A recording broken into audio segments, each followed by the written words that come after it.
Set 21 meeting to order.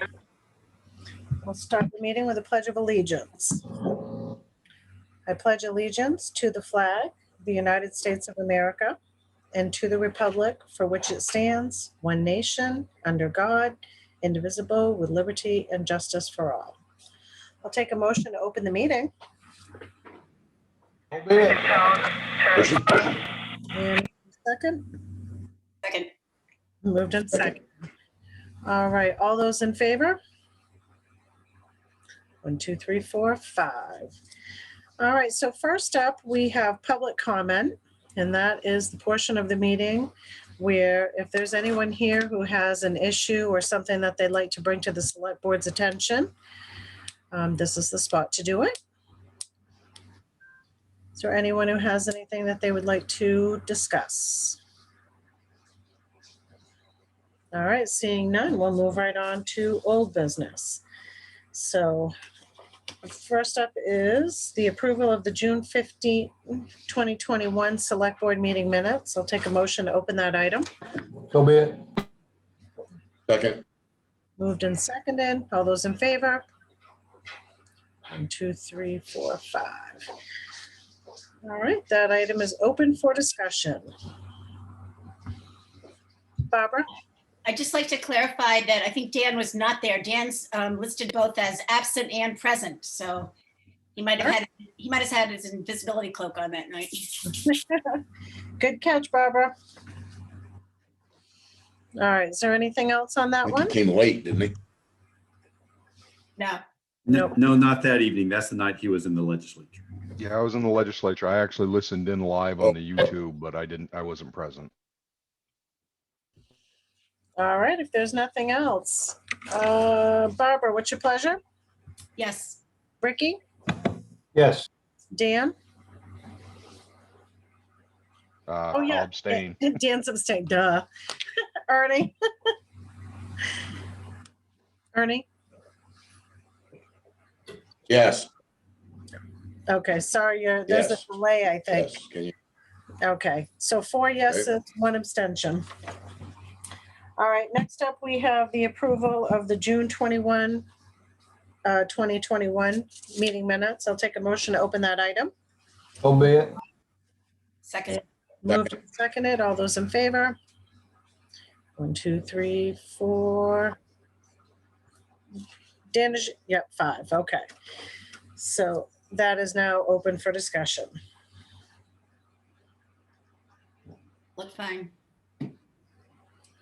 All right, seeing none. Dan? Yes. Barbara? Yes. Ernie? Yes. Rick? Yes. All right, 5 yeses. That one's approval. Okay, next up, we have the discussion and the consideration of our 2021 tax commitment. So I'll take a motion to open that item. So be it. Second. Moved and seconded. All those in favor?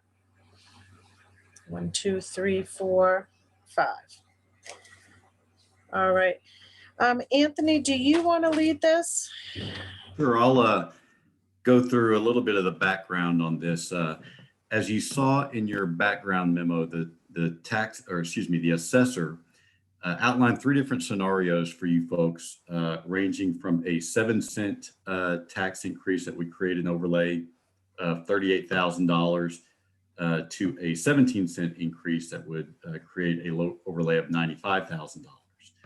Now, one of the complicating factors in this is that these figures do not include the increased state funding of public schools in the state budget that was just passed last week. And so the RSU 18 school board will not decide until July 21st about how to use those funds. And as I previously emailed you guys, the school superintendent is recommending to the school board that at least half of those funds be returned to taxpayers in order to reduce property taxes.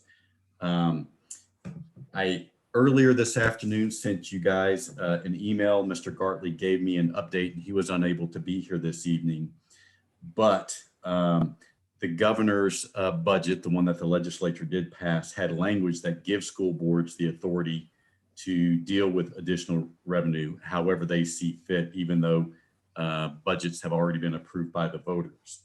And so, as I said, that vote is going to take place on July 21st. He doesn't see any reason that that would be delayed.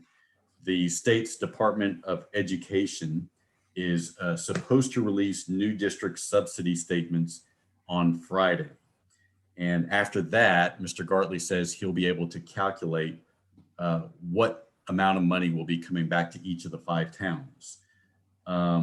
He said, as long as he gets this subsidy statement this week, again on Friday, he would be able to get that to us very quickly. He's going to work over the weekend on it, and it'll have his finance team check it on Monday, and should be able to give us that information on Monday. So I think, we probably have a couple of options. I will say, even though the assessor laid out these 3 scenarios, he highly recommended not committing taxes until we have some greater information on how the increase in school funding is going to impact the tax rate. Another complicating factor is our tax collector is going to be going on vacation July 20th through the 28th, and he needs a couple of days in order to ready all the machinations that must be in place in order to send out the tax statements. One potential option, if you didn't want to wait until next week, and that would require a special meeting, is that you could adopt the minimum mill rate right now, which would be 15.384. That's 4/100ths of a penny more than what the current rate is. That would yield an overlay of 0. And then whatever money the RSU sends back to us, that would in essence become our overlay. So we wouldn't know exactly how much that is, but that is one option available to you. And as I said, perhaps another option is if we called a special meeting for next Thursday, a quick meeting simply to commit the taxes, then that would allow our tax collector on Friday and Monday to put everything in place in order to get the tax bills out as soon as possible. I know that sort of shortens the timeline for people to pay their taxes, but last year we didn't commit taxes until July 22nd. And just as a reminder, they are due September 3rd this year. And the tax collector reported that we had no more late payments than normal last year, and our fund balances are healthy. So we're not in any danger of depleting our accounts. So with that, I'm happy to try to answer any questions that you folks may have. And I know that threw a lot at you right there.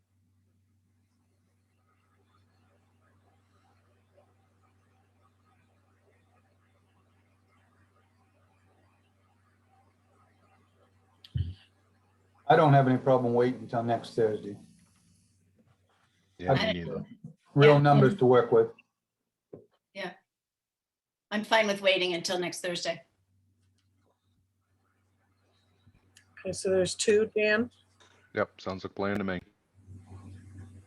All right, Ernie, Yeah, I feel the same. Yes, I feel the same. okay. I'll make that motion if you'd like me to. Okay, would Rob be able to attend that meeting? Because we do I would. sometimes like to pepper him with questions. Yeah, I will ask him if he's available. He had another meeting he had to attend tonight, but I will text him here in a moment just to see if next Thursday he might be able to be available for a short meeting. Can I assume you guys would want to have that at 6:30? So I don't get out of work until 6 on Thursdays, so it'll be a race to get here, but I'll do it. Okay. All right, so Ricky, you are making the motion that we hold a special meeting Thursday, the 15th. I mean, we don't have to have it at 6:30 either. I mean, it can be 6:45 if that helps you. Whatever makes it so you don't have to rush. That would help, just in case I have to come home and do the 7 dog. o'clock, Or, even 7 o'clock, whatever. all right, why don't we say 6:45? That's my motion. I'm sticking to it. I'll second it. All right, is there any further discussion? Melanie, can I add just one other thing? Sure. And it's the last sentence of my memo. I would be remiss if I didn't point out that, we're sort of racing the clock here in order to commit the taxes to some extent. And were we on a July 1 fiscal year, our calendar would be aligned with that of the state, the county, and the schools. And we'd have a little bit more time to contemplate this and wait for more of this information to come in. So I know that it's something that we've discussed before, and I just think it's something that we need to re-explore as transitioning to a July 1 fiscal year. Been saying that for years. But of course, COVID threw everything off. You did your project and, we're trying to, and then COVID hit and now we're. Well, I tell you, once we get past the commitment of taxes, why don't I just put a discussion about that on one of our upcoming agendas so we can discuss it to see if that's something the board wants to move forward with, or if it's something you want to take to a town meeting vote in March. Well, I think we would have to take it to a town meeting vote in March, but if we get our ducks in a row. Well, just as a reminder, statutorily, the select board does have the authority to set the fiscal year. So I know the previous select board thought it was important to get the input of the voters, but that is something that the select board does have the authority to set the change if it wishes.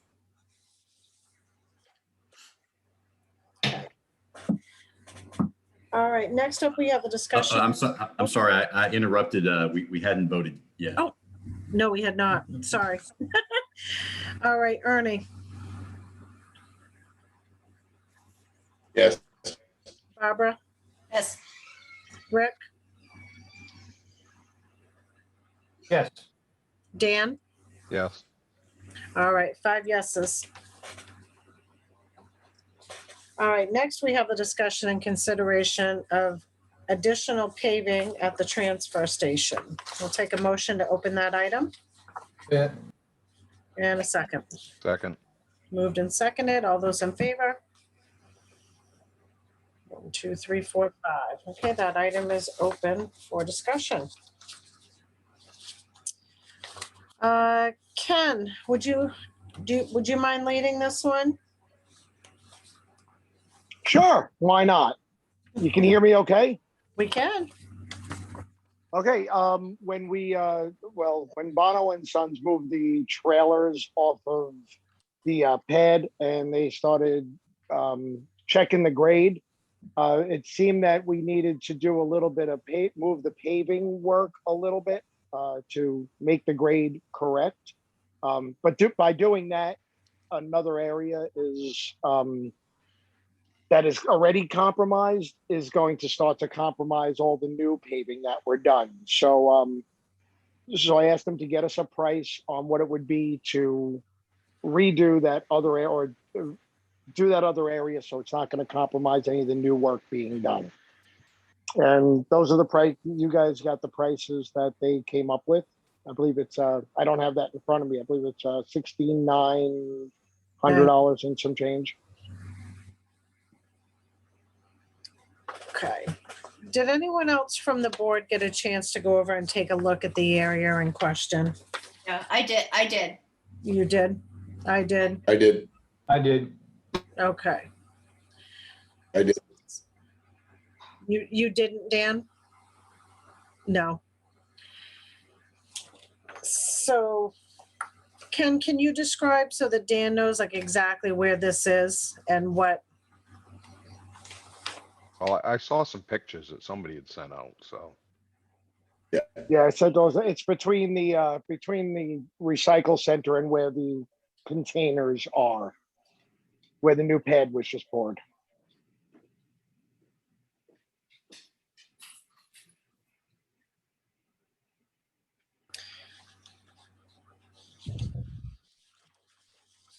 Or anybody want to chime in? So are we going to be, if we just put the fabric, I'm trying to picture exactly how the fabric would be assisting with that. Is that going to stop gravel from coming out? Find the, If it's a wet area at all, it's gonna keep the mud from coming up through. It's the way to go. If it's a wet area, You need to put down fabric. Now, we're considering the fabric because it's a wet area, or is it because of the slope of that? And because when you look at it now, you see how the way the water runs currently, it's pushing the gravel out from underneath. Once it's repaved and regraded, do we anticipate that we're going to have that same flow that direction, or are we rerouting that? Well, it is gonna all be rerouted straight towards the ditch, yes. But we've laid fabric on everything else that we've done. It kind of, to me, it makes more sense. It's an extra $250, I believe. Doesn't it also add Good strength insurance. to the concrete when you put weight on it, such as we're going to be doing? To the pavement and the gravel. Mike, I didn't hear your question. What was it? Really wasn't a question. I said, well, maybe it was. I think the fabric will also add strength to the concrete, especially concrete that's going to have a big weight on it, like we're going to be putting those containers on. No, it's not the concrete, Mike. It's the pavement. The paved part is what we're talking about. Well, excuse me. No, it's all the same in my mind. So it's kind of the area in front of where those containers go, Mike. So between where the containers are and the recycling building. Right. So, but if you guys, I mean, you guys are the construction experts, so that's why I asked the question, and then you guys answer it. It's a cheap insurance. I say if we've done it everywhere else, let's do it and move on and not get into a big fight over $250. Right, I agree. No, I wasn't asking for an argument on it. I was just asking if we were rerouting the water so that we weren't going to have the same issue no matter what we do there. So that was my question. That is the plan, Melanie. Yes. So will there be a pipe or something that also goes in there? How? No. No.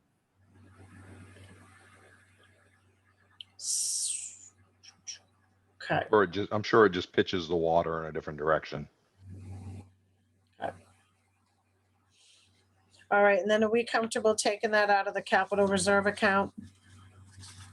Yes. All right, then I'll make a motion that we approve the proposal for additional paving, for additional pavement removal of existing gravels, installation of new gravel, regrading and repaving, provided by Bono and Sons, and that we take the funds for that out of the capital reserve account. Yeah. All right, move. Ricky, was that a second? Yes. Okay, just leave yourself unmuted. Coughing too much. You don't want me to. All right, so there's a motion and a second. Is there any further discussion? All right, seeing none. Barbara Yes, and Dan. Yes. Ernie? Yes, Okay, Rick? Yes. yes. All right, 5 yeses. All right, next we're going to move to discussion and consideration of the Parks and Recreation jobs description. Take a motion to open that agenda item and we will leave the custodian. So be it. Is there a second? Second. All right, moved and seconded. All those in favor? 1, 2, 3, 4, 5. Okay. All right, Lily, do you want to lead that one? I can. I think Anthony did most of the work on it. We just wanted to update some of the redundancies and wording on both of these job descriptions. And the Board of Parks and Rec has had a chance to look over everything. Linda agreed with all of the changes.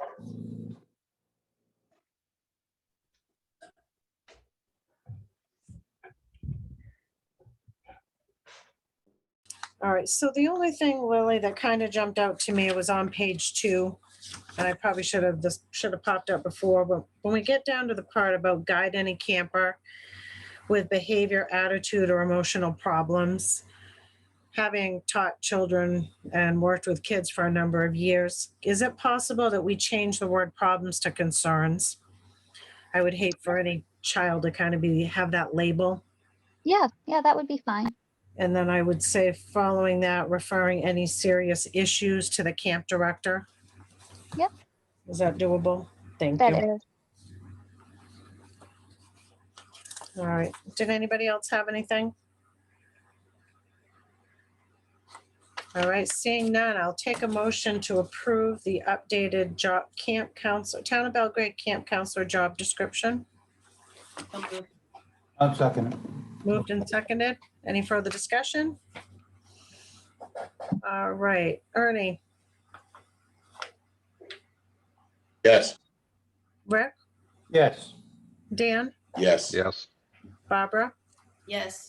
All right, 5 yeses.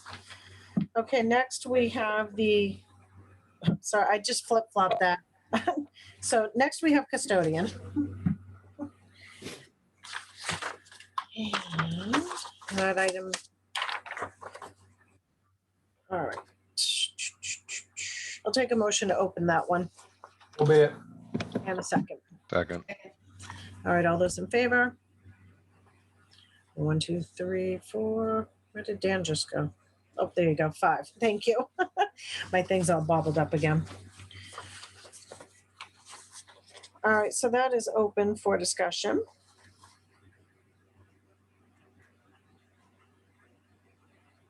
So is that custodian gonna take care of the town office too, Anthony? So yes, sir, the job description does indicate that that person would also be cleaning the town office. I thought that's what it was, but I just wanted to double check. Thanks. Yes, sir. So that being said, then, if they're going to be doing that, when it says it's under the direction of the recreation director, there would also need to be under the direction of, I'm assuming, the town manager or someone who's in charge at the town office. Let me double check this, Melanie. So under nature of work, we did add in there, work is performed under the general direction of the recreation director and facility maintenance director. Oh, I was thinking the shaded out part we were removing. Sorry on that one. Yeah. So yeah, so we took that into consideration that we want both the recreation director and whoever is in charge of our facilities to help guide that person's work.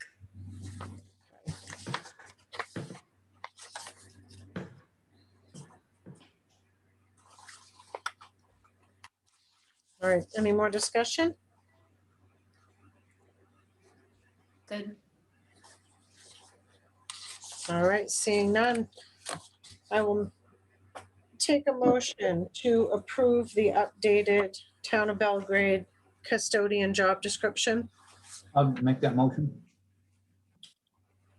Second. Second. All right, moved and seconded. Any more discussion? Seeing none. Ernie, Yes, Dan, Yes, Barbara, Yes. Rick? Yes, All right, 5 yeses. All right, next up we have new business. So first we have a committee reappointment. We'll take a motion to open that item. So so moved. be it. All right, moved by Barbara, seconded by Rick. All those in favor? 1, 2, 3, 4, 5. So this is a reappointment. It is, and Carol is still without internet at the moment, so otherwise she had planned to be here. Well, where it's a reappointment, we'll let her off the hook on this one. So I'll make a motion that we approve the reappointment of Carol Johnson to the Budget Committee. I'll second it. All right, is there any discussion? All right, seeing none. Ricky, Yes, Dan, yes, Barbara, Yes. Ernie? yes. 5 yeses. All right, welcome back, Carol, when you're here. All right, next up, we have discussion and consideration of the investment management services contract. We'll take a motion to open that item. Be it. And a second. Okay. Moved and seconded. All those in favor? 1, 2, 3, 4, 5. Okay, Anthony, do you mind opening up this item? Don't. And we have several members of our budget committee who are with us this evening as well. But we got great response from our request for qualifications for investment management services. We got 10 different responses. And our budget committee members reviewed each of those and consistently found that our current provider, Bar Harbor Trust Services, offered both competitive rates and a comparable performance to the others. Now, one of the things that our committee members were very aware of is that when Bar Harbor was hired back in 2016, they were given very specific instructions to be as conservative as possible because the town, it was our first foray into investment. And the main concern was that we don't lose any money. And we didn't. But as a result, our performance was probably not as great as it otherwise could have been. And so the committee strongly believes, and I don't want to put any words in their mouth, they can speak for themselves with that. With the updated investment policy that you folks recently approved, that Bar Harbor will still will provide good service for us and earn some greater returns than what we've seen in the past. So they unanimously recommended that we continue to use Bar Harbor as our investment manager for at least one more year. At the end of that year, the budget committee would measure Bar Harbor's performance against the major indices and then report back to the select board. And as I mentioned, Gary Mahler and Tom Dowd and Jack Sutton are all here. They studied these responses as well, and I'm sure they could sort of share their own thoughts if you wanted them. Oh, and by the way, so we also have Ruth Dunbar and John Testa from Bar Harbor here, and they can answer any questions you may have. It's nice to see you folks again. Thank you. You're welcome. We've kind of missed you during this COVID time. We've missed you as well. I bet you don't miss traveling to see us, though. We didn't mind traveling. That was fine. All right, Jack, did you want to say anything? Because I know you had, did you want to bring it up during the discussion with Bar Harbor Bank and Trust, or did you have anything that you wanted to lead with? Well, I'd like to say I support what Anthony has recommended, but I would like to add a bit of concern about the amount of cash.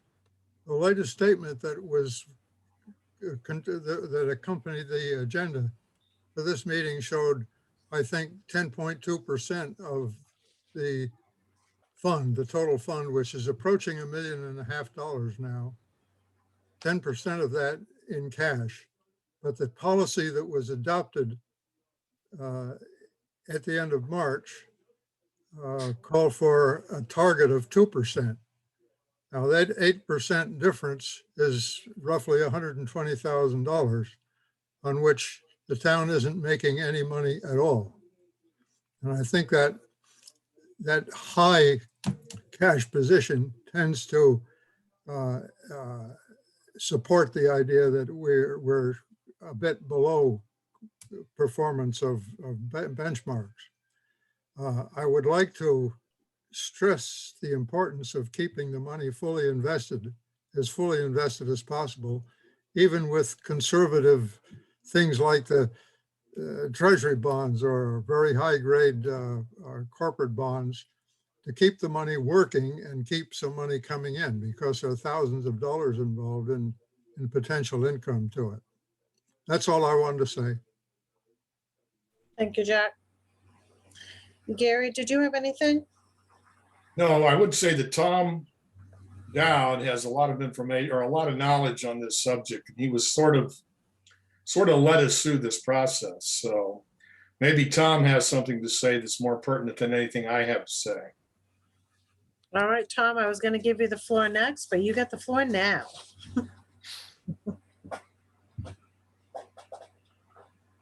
Tom, are you really there or are you hiding?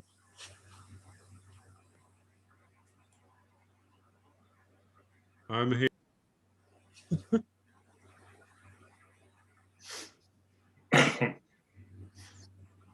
You're still muted on this side, Tom. Okay, can you hear me now? Yeah, there you are. Yeah, I think the gist of it is that we thought some of the issues that we thought might have been inherent with Bar Harbor Trust may have actually been the town's policy that we had previously was giving conflicting direction, basically, that was resulting in some of the underperformance. So we think with a clarification of the policy and then looking at the various submissions, basically, Bar Harbor Trust and one other institution basically came in roughly at the top.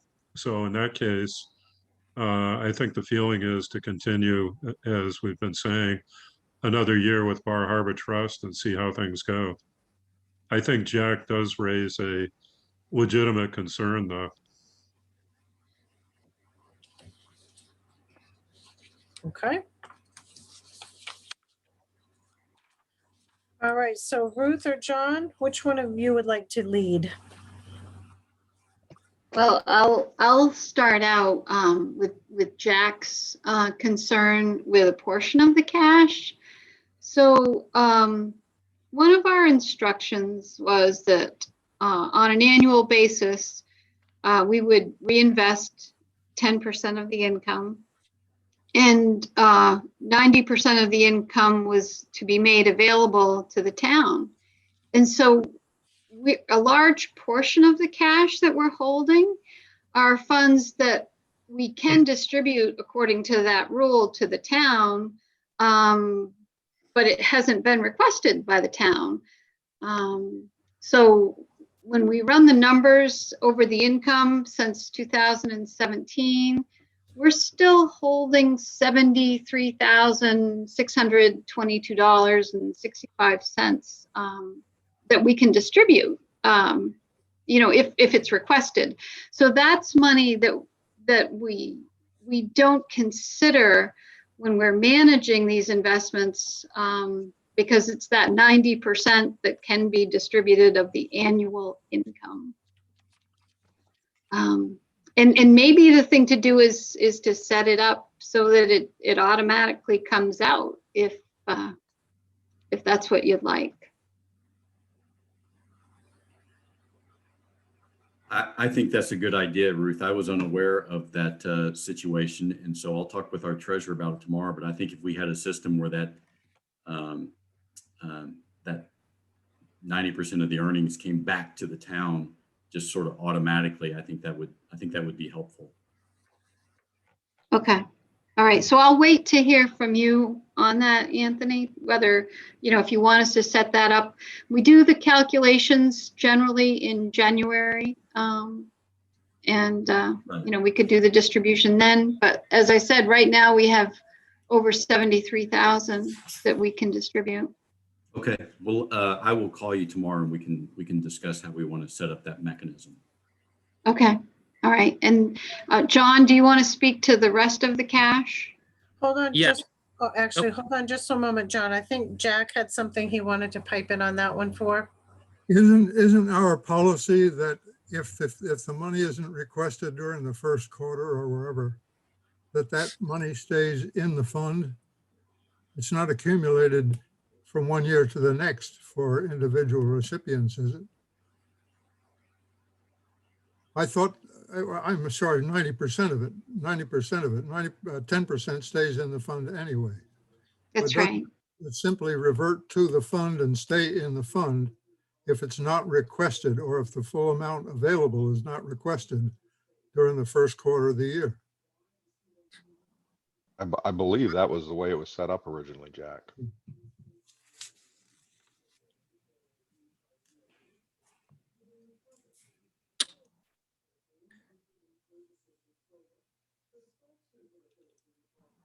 All right, John.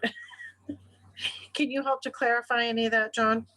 Sure, absolutely. What I'll start with is just, there are a couple different reasons for the cash, and I'll talk about the investment perspective as well too. And so, with the current strategy that we've been using, we call that our dividend growth strategy, and we do hold additional cash from time to time. That is a very deliberate part of the strategy. Part of that can be with our stop loss policy, where as the market starts to decline, we start to sell stocks to help preserve the account value and lock in gains.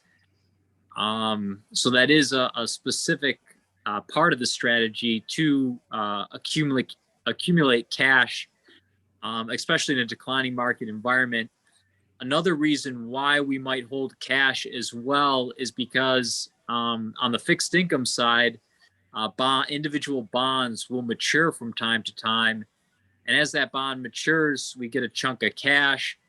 And we don't always reinvest right away because there might not be suitable bonds available at that point in time. So we do try to remain patient and wait for appropriate bonds that we feel offer a good return risk perspective. So there, from an investment perspective, there are a couple of ways where cash may accumulate from time to time, both with the equities and with the bonds or the fixed income. Currently, right now in the portfolio, you are fully invested on the equity side. So equities are at 60%, which it was our long-term strategic target. I know with the new investment policy statement, you do have a preferred equity target of 65%, which we can go to. But under the old investment policy statement in our agreement, we were operating under a 60% target. So that is currently where we are right now. So the account is fully participating on the equity side in the market right now. And then we do have a little bit of cash that is earmarked for fixed income, where we did have a bond or two mature, and we're just trying to be a little patient because we don't see really any suitable fixed income investments, and are just waiting until we find something that offers a higher yield that we can lock in for the portfolio to generate a better income stream. So that provides a little bit more detail on the investment side. Now going forward, just to touch on that a little bit too, if you do go forward with us, we would be recommending a different strategy to go with your updated investment policy statement. And part of that would be remaining more fully invested and keeping that lower percentage in cash around that 2% level. So we would be able to match that going forward and match your new investment policy statement and match the objectives that you created with that new policy statement. Okay. So what happens with the cash that's there between the old policy and the new policy now? Because there's going to be 8%. Does that wait until the next cycle? Like, explain to me how that works. So we could, as we transition to the new strategy, we can take that cash, any that's not needed by the town, and put that towards the new strategy, and incorporate it into the new strategy. Question, Melanie. The new strategy is 65% in equities as opposed to 60. Is that the basic change in the strategy?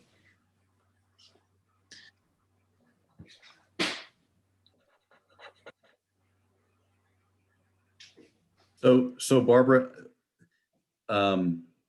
there wasn't an outline for how the town did not previously give Bar Harbor guidance and how we wanted that split to be between equity and between, fixed income. And so this policy really for the first time gives that sort of direction. And if I'm hearing John correctly, it's just that previously, they had 60% invested in equities. And so now we are recommending that be closer to 65%. Is that accurate, John? That is correct. Yeah. So it's a minor adjustment, going up 5% in equities from 60 to 65%. Thank you.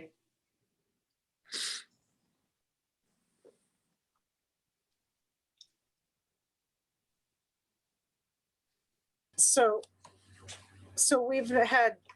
no money has been requested by the town for the last year? Money has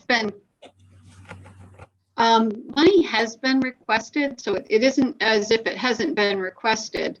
But it's not all of the money. And while we were talking, I looked at the old investment policy and the new investment policy.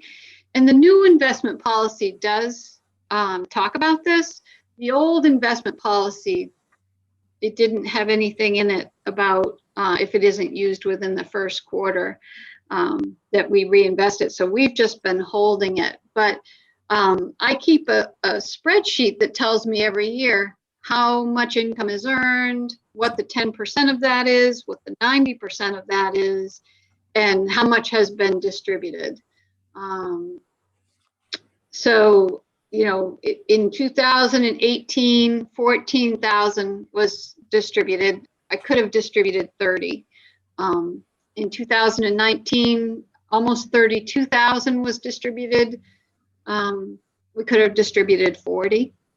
And so far, 2020, $1,100 was distributed.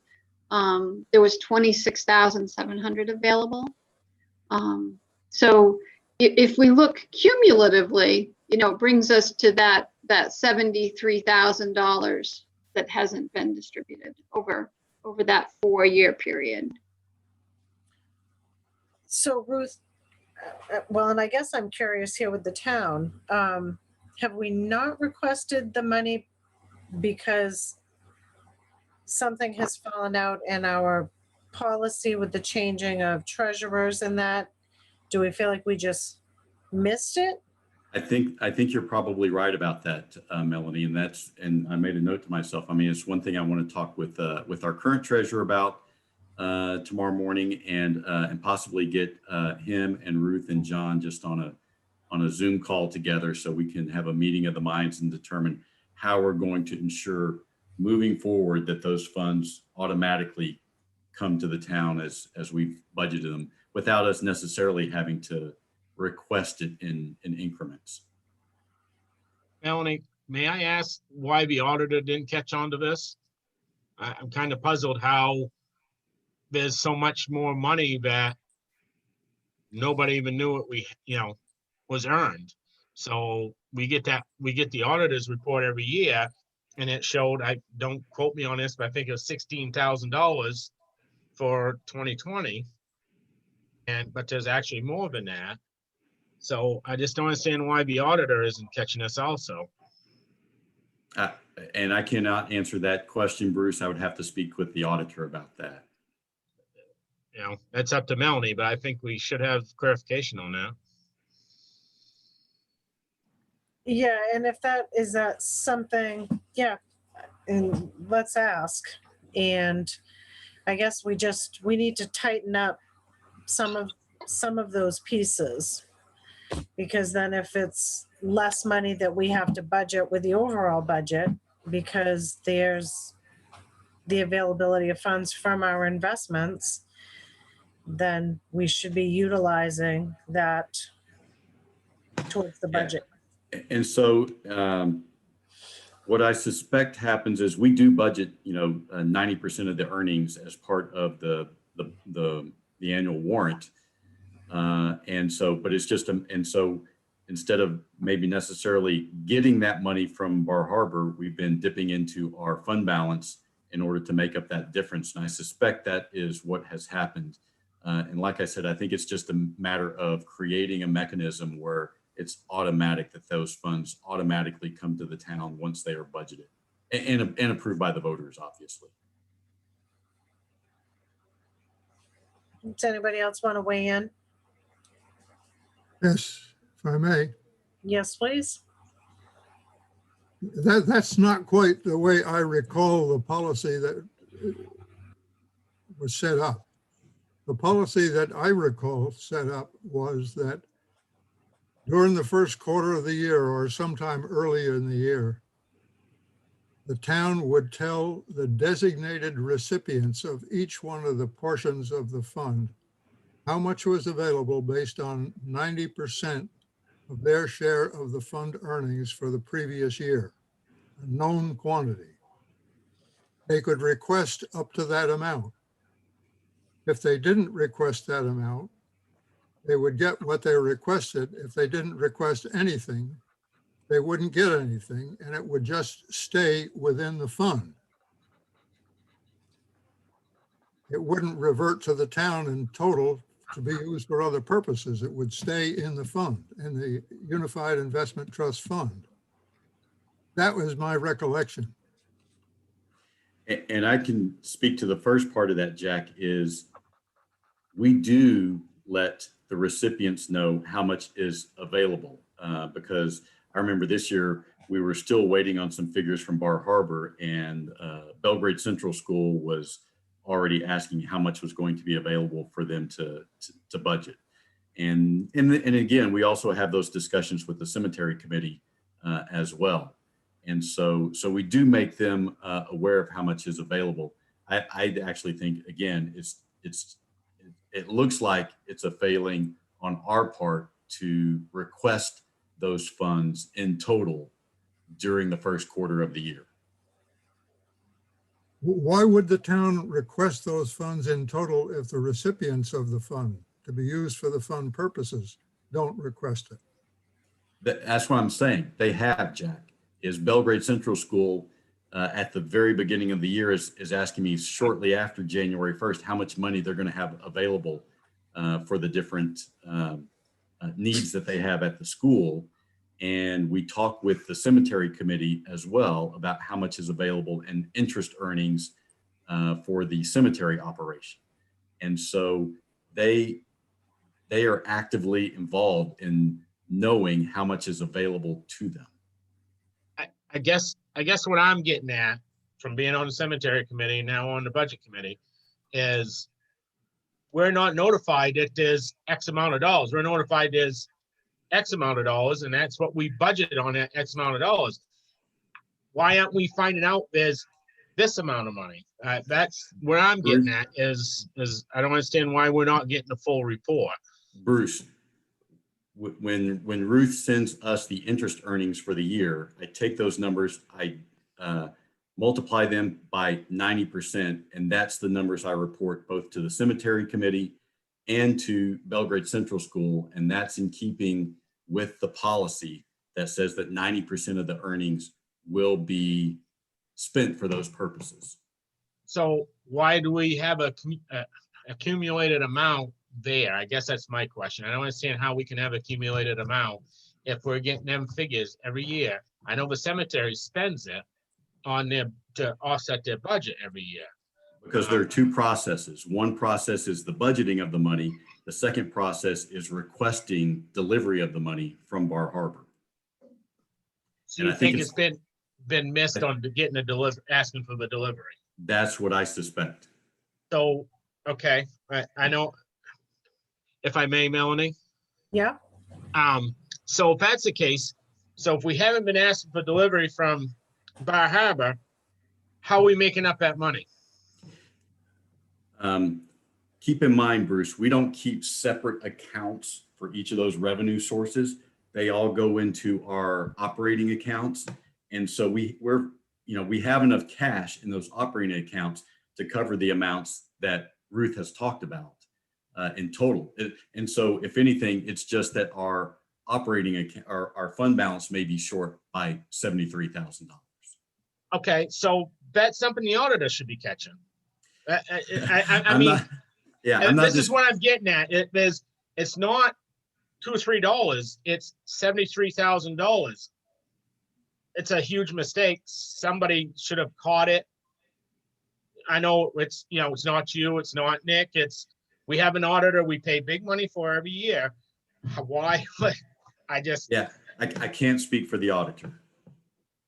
What I've been trying to say is that that the money shouldn't automatically flow in the 90% amounts to the town. It should be done by request. Now, some of the fund representatives may not, for their own reasons, whatever they be, request any money for that year. But that money just doesn't go to the town automatically. It should just stay Right. within the fund. And Jack, what I'm saying is, I think this past year, the amount that was available to the schools was $32,000. They wanted all of it. That's fine. And that's as it should be, 90%. And so when I tell them $32,000, they have not said to me, well, we only need 25 this year. They want all of it. Now, how about the Guptill Historical Society? Same deal. That goes to the schools as well. So what I do is I give them a breakdown of, I think there are 3 different trusts that where the earnings go to the school. I give them the breakdown for each of those. As long as the money is rightfully distributed to the people who should get it, that's fine, but it shouldn't just automatically flow to the town and become a slush fund for the town.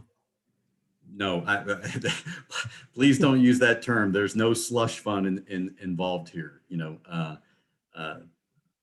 Again, we've told both the cemetery and the schools how much money is available to them, and neither one of those parties, at least since I've been here, have said, we don't need that much. We only want a fraction of that.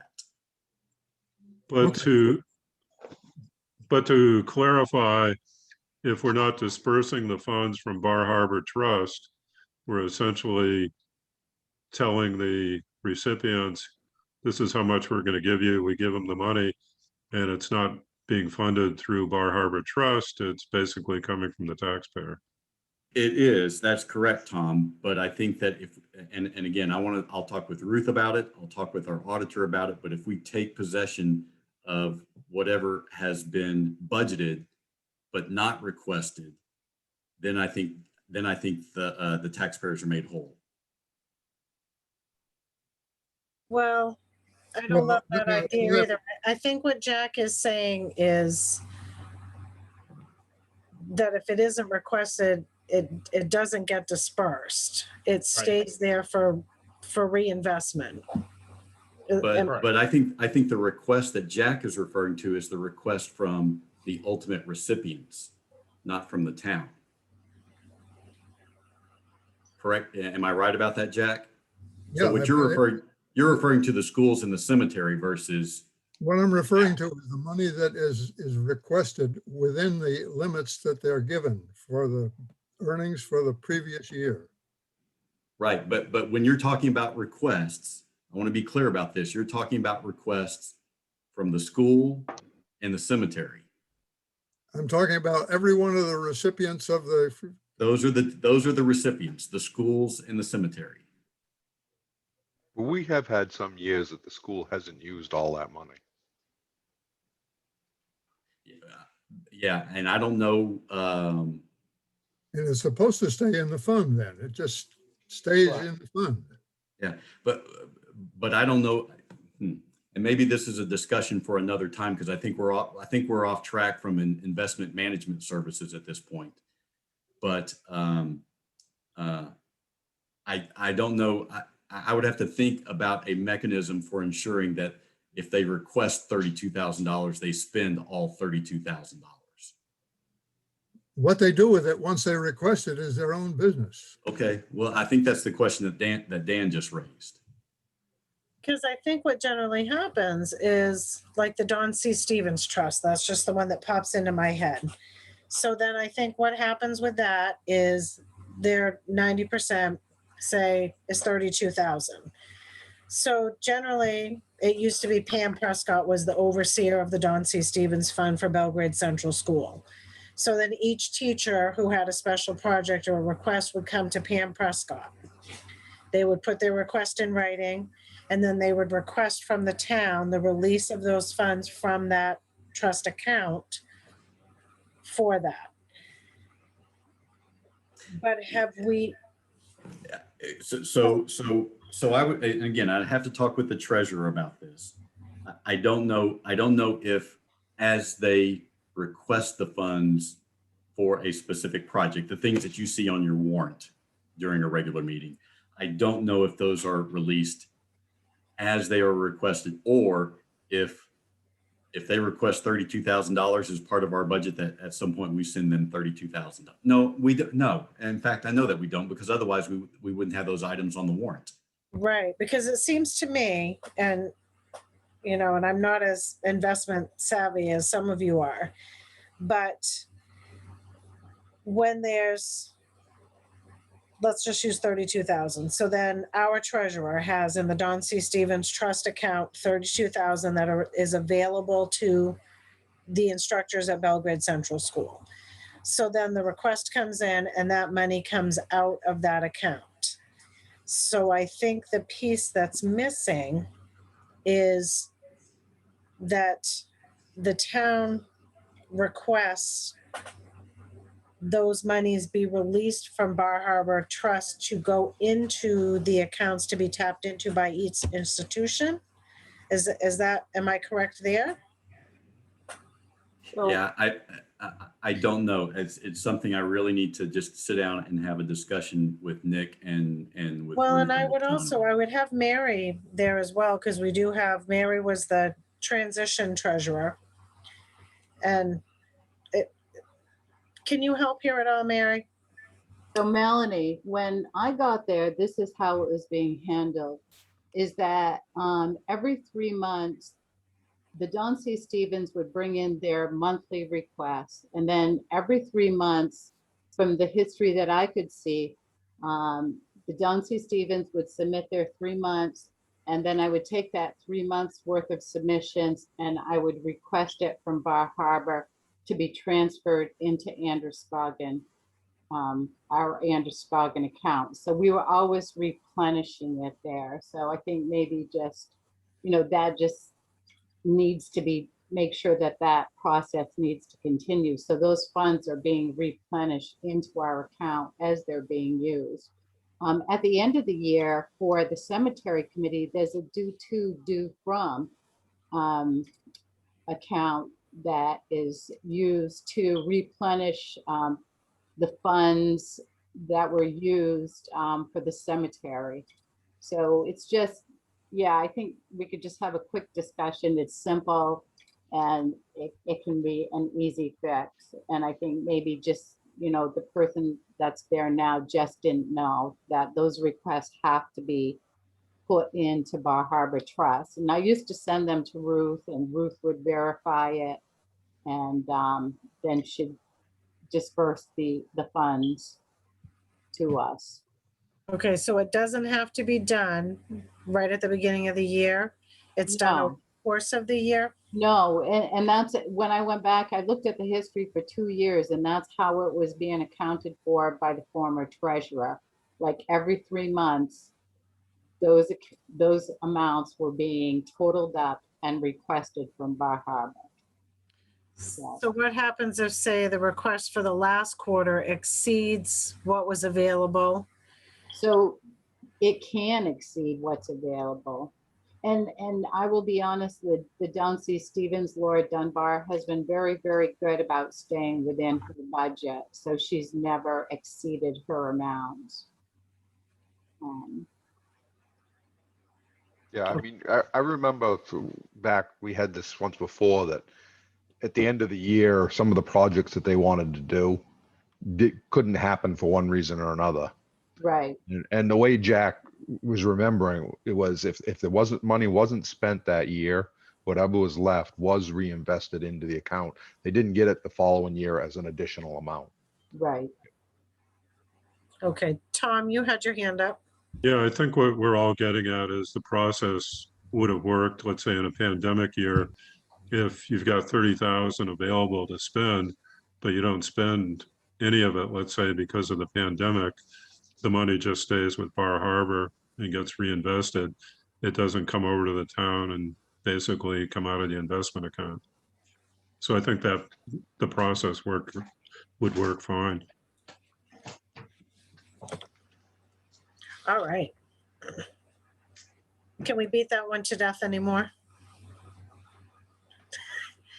Let's hire an investment firm, shall we? It's as clear as kind of murky water, but it's a little clearer than it was a few minutes ago, so. All right. I'll make a motion, we hire them. I will second that. All right, is there any further discussion? No, seeing none. Ernie, Yes. Dan, Yes. Ricky, Yes. Barbara, Yes. 5 yeses. So rehired, so with the contract, and then was there anything else, Ruth and John, that you wanted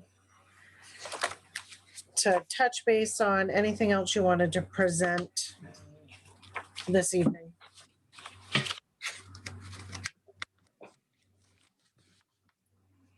This is John. If you like, I could touch on just briefly the new strategy that we would use. It is our we call it our Core Plus strategy. It is going to align with your new investment policy statement, with the objectives you put in your new investment policy statement, and also the benchmarks that you have in there as well. And so it is more of a growth oriented strategy. It does, a little bit more of the return does come from the price appreciation than the income approach. It is going to be more in line with the S&P 500 and look to kind of grow along with the S&P 500 going forward. And so it just really will align more closely. And also, I know we touched on the cash component. That strategy does remain fully invested for the most part. And that one other aspect of it too is that the fixed income, where you would see a change is going to be mostly in the equities or the stocks. The fixed income will still hold on to our current bonds because we like them. They're producing a good income stream. You will see some change on the fixed income side, but you'll see more change on the equity side with the types of investments and the types of names that we're owning in the portfolio. So that's where you'll see the big difference. And the only other thing I just want to touch on is just thank everyone for the opportunity to work with you folks for at least another 12 months. We really appreciate it and enjoy working with you folks. So thank you. Well, and I appreciate you folks, being willing to come back. It was one of the things when we were first discussing this, I said, one of the things I respected about you was that when you would come forward every quarter, you were explaining where you were a little bit more conservative and why you were being so in anticipation of what could be coming. And so I guess I look forward to, as we move through this next year, because last year was nothing that anybody could have prepared for. And I remember a couple of years ago, you were saying that we were planning for a recession, if not another depression. And then we had COVID. So I know that everything just went cattywampus. So I appreciate the fact that we're going to work with you folks again to help to navigate this as we try to regroup and come out of this on the other side. So I've appreciated the work that you've done in the past, and I want to make sure that you do know that. Thank you. You're welcome. We did it, and it looks like we'll be in contact with Anthony, and we're always happy to work with the budget committee as well too on this transition phase with any of the details as well.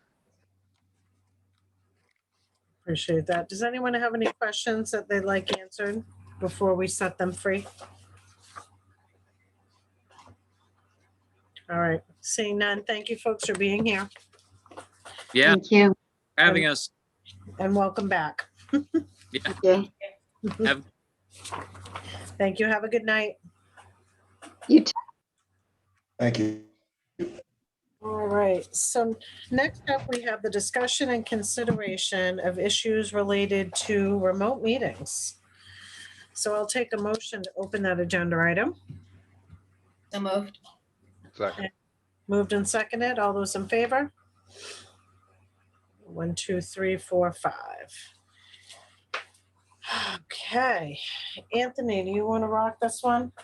Yeah, so as you guys know, the legislature did approve a law that allows for remote meetings to occur, but it's under some much more limited circumstances than what we're currently operating under. And it's if there's an emergency of some sort, so let's just say there's a snowstorm that would make travel unsafe to a meeting place, or if one of the board members is unavailable for some extenuating circumstance, then they could remotely participate in the meeting.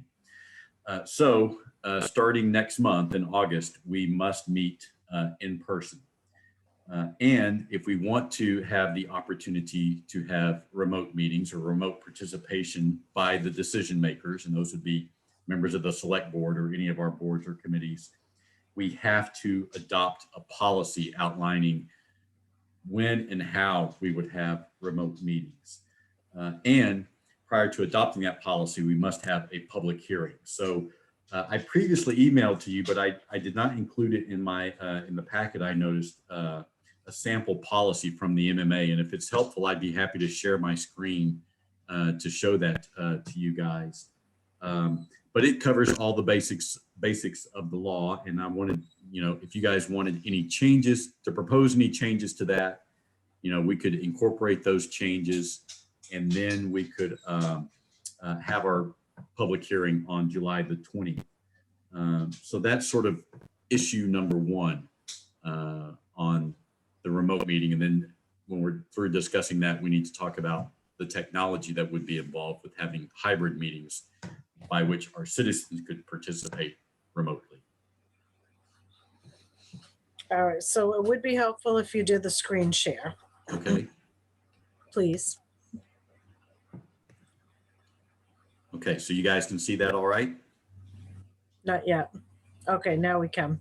Okay, so this is the sample policy from the MMA, and I'll just scroll down a little bit, and you can see here this very first sentence right here, that members of the body are expected to be physically present for meetings except when not practicable, such as in the case of an emergency or urgent issue that requires the body to meet remotely, or an illness or temporary absence of a member that causes significant difficulty traveling to the meeting location. So it's not just having a remote meeting, a completely remote meeting like we're having tonight just because it's convenient. Is there have to be some circumstances under which somebody cannot attend. And it seems not just vacation. Yeah, I think that's a fair statement, Barbara. Yeah. Yeah, it's not supposed to be an act of convenience. Right.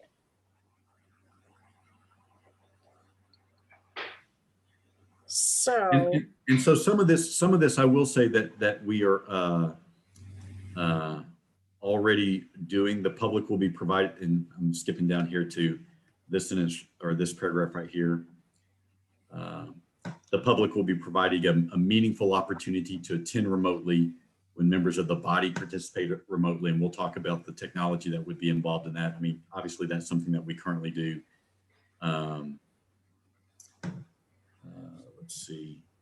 And there's also a portion of this that talks about right here.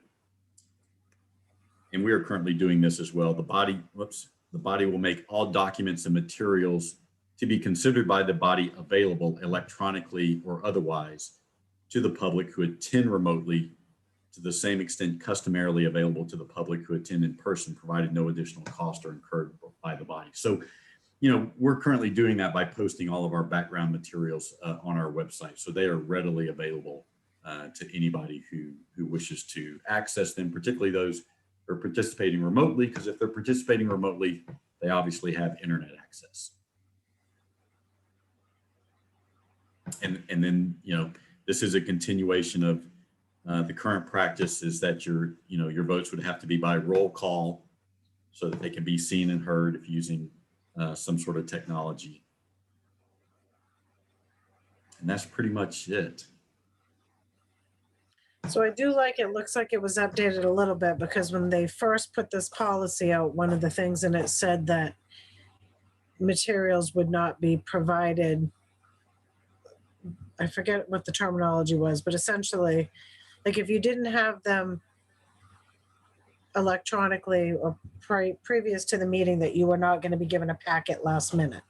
And when Anthony and I first discussed it, I said, well, that's not how we do our minutes, our meetings, that people could come in and get a packet. So this has been updated a little bit for that. And then note this sentence right here too. This is interesting.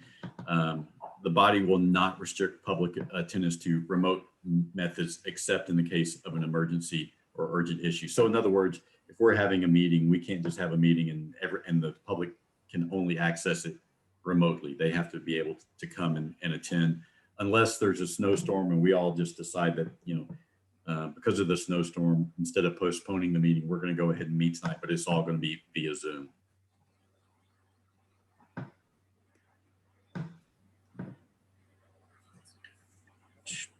You guys hear me? Yep. So there's two things about this that I believe are important. One is we've already talked about how remote meeting or meeting by Zoom has, I think Rick spoke to this one time about how, you know, we get more people that pay attention and attend meetings by Zoom than we ever did in public. And so if there was a way to sort of keep that going for those who could, you know, conveniently attend via Zoom, that's important, I think, for public participation. And then in other ways, I know, speaking for myself, I'm in Pennsylvania right now just for work, you know, and so on occasion that happens. I'm not always away, but because of holiday week, that's the way my schedule worked this week. But so, you know, it's handy to be able to participate in this way. I know, you know, sometimes others are away for work as well. And so if there was a way to sort of retain that capability, as opposed to having to be absent from a meeting because your work takes you away for some reason, that's what I would support in some fashion if we could. Yeah, so just to speak to those issues, Ernie, I think we almost have to draw a distinction between remote meetings and hybrid meetings. And so I agree with you. I think our citizen engagement, and I agree with Rick that our citizen engagement has increased as a result of having these remote meetings. And we can still allow the public to participate remotely through a hybrid meeting, but the law and the policies really speak to the decision makers meeting in person unless there's some sort of extenuating circumstance. I see you nodding, Dan. Do you agree that was the intent of the law? Yeah, unless it's something medical, like Ricky with his medical issues. If he didn't want to attend to be around the other people, he'd be allowed to work remotely, but the rest of us wouldn't be able to. Yeah. So, and I And- get, so that's a concern that I have moving forward, is I want a hybrid model. And I want a hybrid model for a couple of different reasons. One is because, as we've all said over and over again, the participation is enormous compared to what we normally had when it was strict in-person meetings. These Delta variants, now we have 2, and they're saying that even if you are fully vaccinated, that the latest I heard today was that a recommendation may be coming forward that even if you are fully vaccinated, that you mask up, because being vaccinated isn't preventative from this second Delta variation.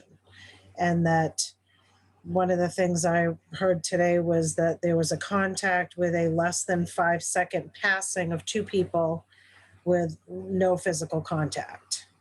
They simply passed each other, and that was what they were able to trace it to. So I don't want for us to jump so far backwards that we aren't cognizant of the fact that if and when we do go back, because of course we're going to have to go back to some sort of in-person, but I would still like for us to have safeguards in place. I want 6 feet in between people. You know, each select person has perhaps their own table in the meeting room. We space the chairs out much more distance between the chairs in the meeting spaces. I think that we have to be cognizant of what's coming as well as what we've just arrived. So that's my 2 cents on that. Is I know that we're going to have to do it, but we're going to have to figure out how we set the rooms up, how we do that differently, how we make sure we're being safe about that. As folks come into the meeting space, I think that we still are going to, you know, and I know we're saying we're following the state guidelines, but we also were the first ones who, when this all first started, said we were going to move our meeting from the town office to the Center for All Seasons to allow space between people. And we were doing things before we were required to do them. And so I want to make sure that we keep safeguards in place if we legally can do so.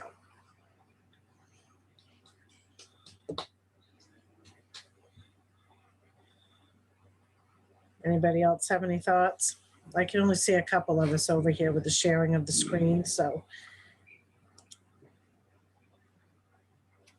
Well, What do we have, I'm not happy with this. what do we have to do tonight?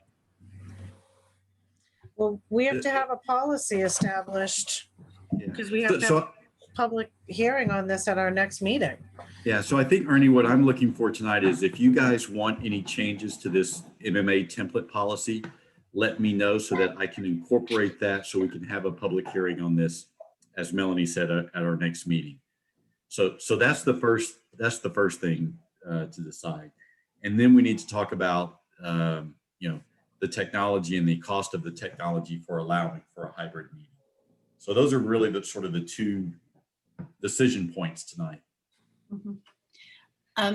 As far as participation from select people remotely, would Ernie's situation of being out of town for work, would that be sufficient for him to participate remotely? You know, Barbara, I would suspect that it would, but that is something I would probably check with the MMA about in advance to see if under the policy, if let's say we adopt this policy, that under the policy that they've forwarded, if that meets the qualifications for remote participation. Can we scroll up a little bit in this policy, Anthony, or is there a way to split the screen so we can see the whole policy? Yeah, well, yeah, but it will require reducing the size. Okay. Yeah, you'll have to get a legal opinion because that wasn't the intent of the law to make it convenient if you're working to be able to zoom in. It was Well, it was for medical emergencies and things like that. Well, it does say, or temporary absence of a member that causes significant difficulty traveling to the meeting location. Yeah, but like I said, the intent of the law, when they were talking about it, wasn't for that reason. It was more of a medical thing, so you'll have to get a legal opinion on that. Because right now, you're kind of skirting the intent of the law. Hmm. I mean, it seems like it makes sense Let's that do it seems like it makes sense that if someone, is out of town for business, that they can be able to participate remotely, but Not on vacation necessarily, but I mean, right. No, I understand. but for work related. And so I'll go ahead and tomorrow I'll contact MMA Legal and go ahead and get a ruling on this, just so that we can have clarification. We'll go into a policy with eyes wide open as to what it means. Do we want to make a decision on funding the owl and the screen and? So I think, yes. So I for the do hybrid meet. Yeah, I do want to talk about that, Ernie, but I think first and foremost is, once you guys are comfortable with a policy, or if there are any changes you want to recommend, then at that point, we can talk about the technology. Could we recommend that change? That if someone is, that if the temporary absence, illness or temporary absence due to employment or something like that? Yeah. Again, Barbara, I tell you what, let me check with MMA Legal to see if that would be a change that we could legally adopt, or a detail that we could legally include in the policy. And then I'll get back to you guys with Well, that. so what I'm thinking is we're having the special meeting next Thursday. Oh, So can we get some clarification on this and then bring this back for next Thursday? certainly. And then we can. And is it only, according to this policy, would members of the public only be allowed to participate remotely if they fall under some of those same guidelines? Or could all of the public participate remotely and we're the only ones that have to be in a set location? Yeah, so I think it's the latter. And Dan, please weigh in here. Yes, if you have, and anybody can participate remotely. If they want to be in person, you can't deny them access. But if nobody wants to come and they all want to participate remotely, the only people that would have to be is the select board members. Yeah. So and that's my understanding as well, is that this law really addresses decision makers versus the public. Yeah, and that's why it's going to be we're skirting the thing on people working, because you're going to have it happens in the legislature.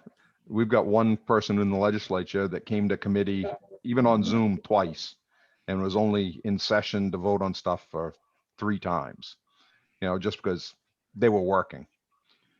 And they're trying to get away from that, because I could say every Tuesday that we have a meeting that I'm working out of state. I could schedule my days so that I don't miss any time and just work on the road every time. And they're trying to get away from that. It's what they're trying to do. So what's a real reason for doing it? What's a real reason? Why is this going to be any different, or why isn't it, than what we're doing right now? I mean, people can see us. We're not hiding anything.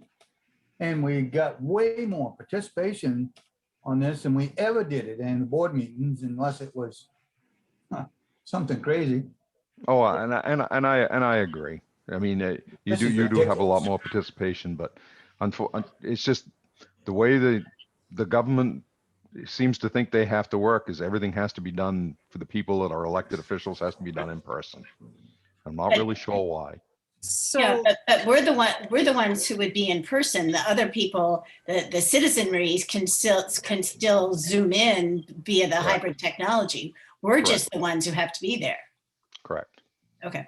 And just to answer your question, Ricky, I think from a person with from away perspective, you know, I mean, this is an embedded part of Maine's culture, is that, you know, it's one of the reasons why we still have town meeting, is just the gathering of people for this. And, you know, it strikes me as a little odd that we're still posting agendas and warrants at the post office when we've got all this great technology with which to distribute these materials. I think that's just an ingrained part of the culture here. And this is actually kind of a step away from what the norm has been. And at some future point, who knows? There might be an opportunity for all meetings to be held remotely for all parties. That remains to be seen. The thing is, though, it's still being done federally. You know, you can't vote in Congress unless you're present, you know, now. So it's just, and that's what it's all based on the constitutions and of the national and states and how things were set up for meetings. So that's why they just kind of stick into the old rules. Well, and technology may be available, but it may not be available to everyone. It costs every one of us who has internet a monthly fee. And if your internet doesn't have enough juice, you can't participate remotely. So there's that piece of it. One of the other things that I've heard from folks is that, well, like if I were to print out tonight's packet, it was 86 pages. And so when folks are participating from home and we send them, they have access to the packet electronically, but they need to see it and feel it and go through it, much like somebody versus a Nook book and a regular book. That's a lot of cost that goes on to them if they have to print all of that information out. But I feel like you miss something too if you don't have that information available. And one of the other things that we've missed by doing this remotely is having answers to questions where the answer is in the town office, but we can't access it because none of us are there. So there's pluses and minuses to both sides. I just want to be sure that we're being as safe as we can be as we try to transition somewhat back. Yeah. And I think And sometimes, this- I Go ahead, Dan. think some towns, you know, and that's one of the reasons that we're a little more organized than some towns are. Some towns will get into a meeting and they absolutely have to have the information at the town office because nobody's printed it off or has it available. And a lot of things have been postponed and dragged out. So I think that they've done this to kind of even the playing field. So they're going to say everybody's just going to do it. Either that or they don't have anything else to talk about. Yeah. My question was somewhat tangential, but concerning Facebook. Did we provide the meetings on Facebook before COVID, or is that a new development since COVID? No, that's so the mechanism for doing that on Facebook, Barbara, has been through Zoom. Through Zoom, because I know that there are a lot of people who watch on Facebook, even though they can't actively participate from Facebook. I know that there are people who observe. Yeah, and if we have hybrid meetings, we will still be able to broadcast stream those live on Facebook. Yeah, I think the hybrid meetings are important. However, we figure out how to do it. I do as well. Okay, well, maybe that's a good segue. So I will seek some guidance from MMA and report back to you guys, and we can discuss this a little bit further at our special meeting on the 15th. And so, as you saw in my memo, my research has found that the meeting owl, which we have I'm going to stop sharing my screen here. That the meeting owl, which we have previously discussed, seems to be the best tool. It interfaces with Zoom and provides both audio and video from a meeting space, and that seems to be the best option. The cost of that device. I didn't love it. I didn't love the meeting owl. I liked our idea of everybody has a laptop in front of them, just like they do now, and we have this up on a screen. And if somebody's going to talk at the public meeting, they go up to the podium and have their own screen, so they're participatory. I found with that meeting owl, you were missing some pieces because it was focusing only on who was speaking and not, so you weren't actually getting a whole view of the participants. But My I, own, my- I think you do. Aren't there two screens? There's a panorama, or there are two views. There's a panorama view, and then there's also the individual view of the speaker. That's So- my memory. Yes. So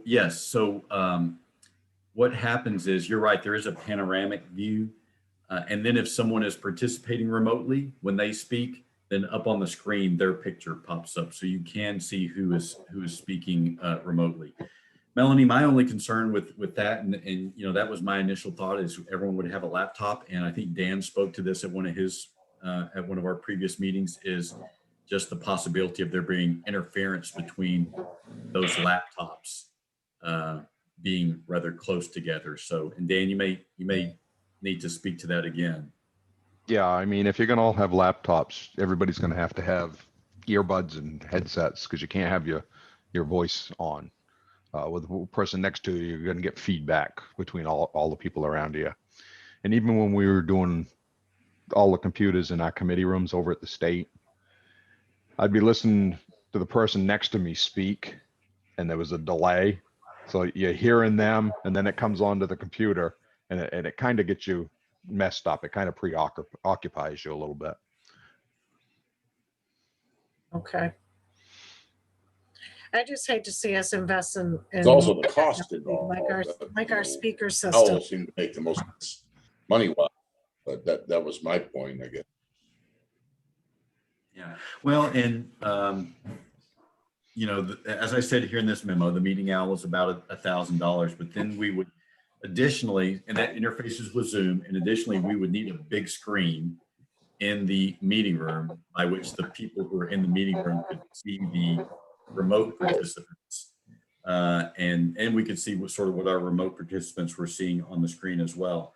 So, so our resident technology expert, Nick, did some research, and he suggested acquiring a 55-inch screen, and with the speakers and the cabling, that would be approximately $900. So you're talking somewhere in the neighborhood of about $2,000 for the totality of this technology. The one concern I've got with that, Anthony, is when you get the select board facing one way and the public facing the select board, you're almost going to need two screens. Well, what I was thinking, Dan, is, and of course, remember the meeting owl, it rotates 360. So we may have to have like a screen over to the side where it's viewable not only by the public that's sitting there, but by the select board. So it may be angled a little bit, but it would be over to the side. Because it's the person that's going to be participating remotely, that you're either going to be going sideways looking like this all the time, or you're going to have a screen over there and a screen behind the select board so the people in the audience can see.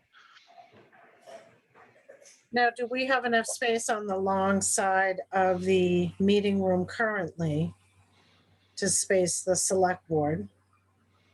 And the screen could be when you come in through the door, the wall on the left, where right now we have just a heat pump there.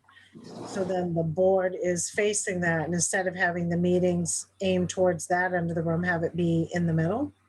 Oh, I think that's a good idea, Melanie. But which way are you going to face the people in the audience if they come in and sit? Then Are they going to be looking face- they're going to look at the select board, or they're going to look at the screen?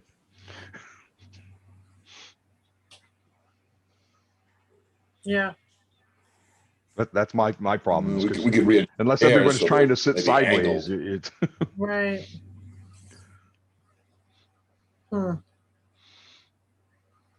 We'll have to work the bugs out of it for sure. I mean, it's a system that needs to be created. So we might need another screen, but we could start out with one screen, see how that works, and then I don't know. The thought. Yeah, I was thinking the same thing, Ernie, is, you know, maybe we start off with a screen, see if that works all right. And if we find that we need another screen, or we could acquire a second screen at that point. Okay, see if we all are going to chiropractors for our necks. Or if we're the only ones in the room and all the public chooses to participate remotely. I bet Jack will be there. Mm, Would you come, Jack, or would you continue participating from home?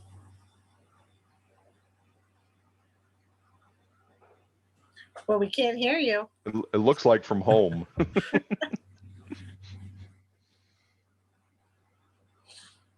Well, if there's all these variants going on, you know, I don't know. Probably if you're in a class of people that shouldn't be out, you know. What were you gonna say, Jack? It depends on the meeting. I would participate wherever. If I can. And maybe on the weather.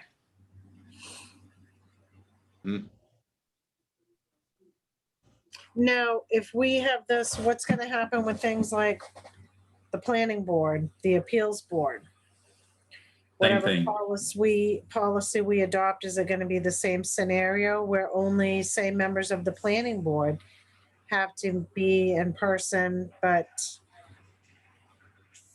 Yes. So yes. So this policy would not just be for the select board. It would be for all of our boards and commissions and committees.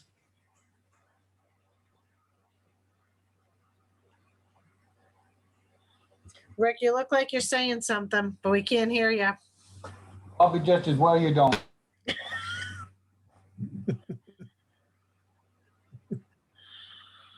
All right, so I guess we just decided, are we paying for a meeting owl and a giant screen for now? Hang on for a minute. What my question is, how does this all work? Does it go by sound? So if somebody makes a sound, it's gonna be pointed on me 90% of the time with my machine sitting there running. Oh no, it wouldn't pick up a sound as quiet as that, Rick. So it is voice. It's not very. It is. But yeah, it is voice activated. So whoever's speaking, the camera rotates towards the voice. And I guess that makes, just makes a decision. What do I want to do? Do I want to go into what every Tom, Dick, and Harry are coming in? If we go back to public meetings, or, I'm a high candidate. I'm going to tell you, probably the brown tail moth's going to get you for anything else. Everybody's got that. Broke out, it's going to be something.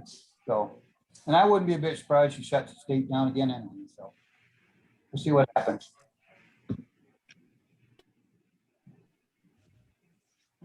Well, Ricky would be able to, I know for a fact that Ricky, you'd be able to do remote. You don't have to come in because of the medical issues.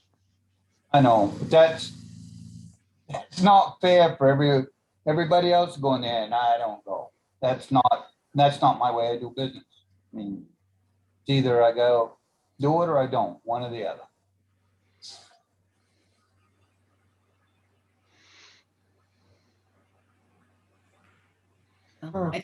I think you could feel comfortable staying safe at home.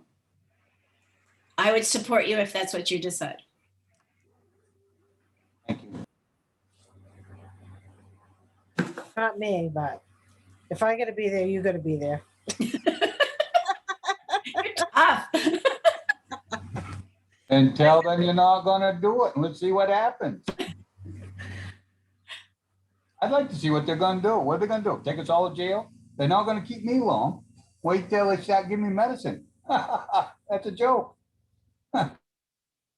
So you're saying that we just don't adopt the policy and keep doing what we're doing and wait to see what happens? Can't say that legally. I was like, Dan's eyebrows are just like, well then. That's in my thoughts, believe me. I don't believe the thing. Could just be the Belgrade Renegades. Melanie, if you guys are gonna adopt this policy, I kind of agree with Dan.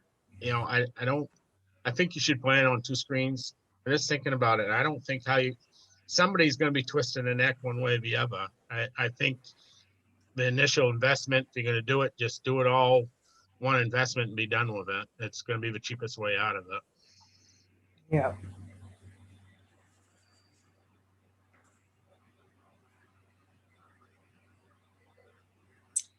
Yeah, because I'm even, Okay, thinking, are we like, voting on? yeah, like graduations and whatnot, you have two screens. Half face this way and the other half face that way. You know, we ought to see if this thing works before we spend a lot more money on it.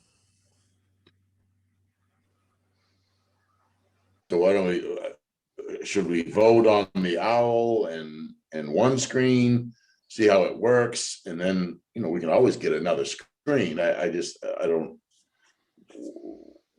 What's the next step here? That's what we're doing, because we need to decide if we're gonna. But I do think if we're gonna get one screen, we're gonna need two, because there's. You Well, either have, your other option is if you have your laptop and you want to bring it with you, you just don't turn the sound on it. You can use that in front of you as the screen for whoever's speaking in from remotely, and then just have the other screen so the public can see it. that's a good idea too. The only problem is I'm never gonna remember when I leave here in the morning that if I've got nights like tonight would be really hard. There's nobody home. So if yeah, Put your smartphone in front of you. yeah.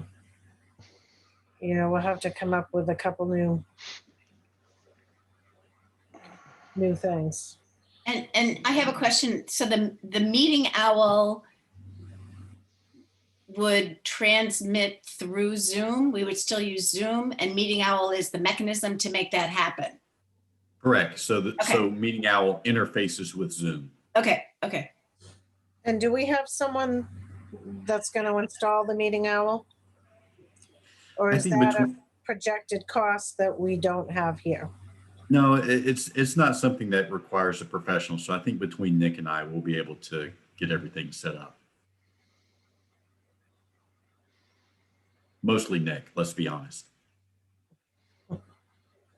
Well, because I'm picturing where that's going to be in the town office. Is it compatible with a suspended ceiling? Oh, no, it would sit on a desk or a table or something such as that. Okay, because I guess I kind of pictured it in that thing that we did before, that it was here and it was turning to face. That it would say hanging from the ceiling and turning. No. No, it's not suspended. It's sitting on a flat surface, and the top of it has the cameras, and the top of it rotates 360. Yeah, it's got to be a smaller version of what they use over at the State House and the chambers. Because if you ever watch the everything going on in the chamber, you can watch that live, and the camera just goes to whoever happens to be standing up and speaking. But folks are standing up too. Yeah, but again, the cameras over at the State House are all pan and tilt and everything else. These would have to be positioned so that it would be, at the height that we have to have it, and it would be stationary. I assume probably just go left or right. Yeah, so it's not gonna be beautiful video, but it will be serviceable.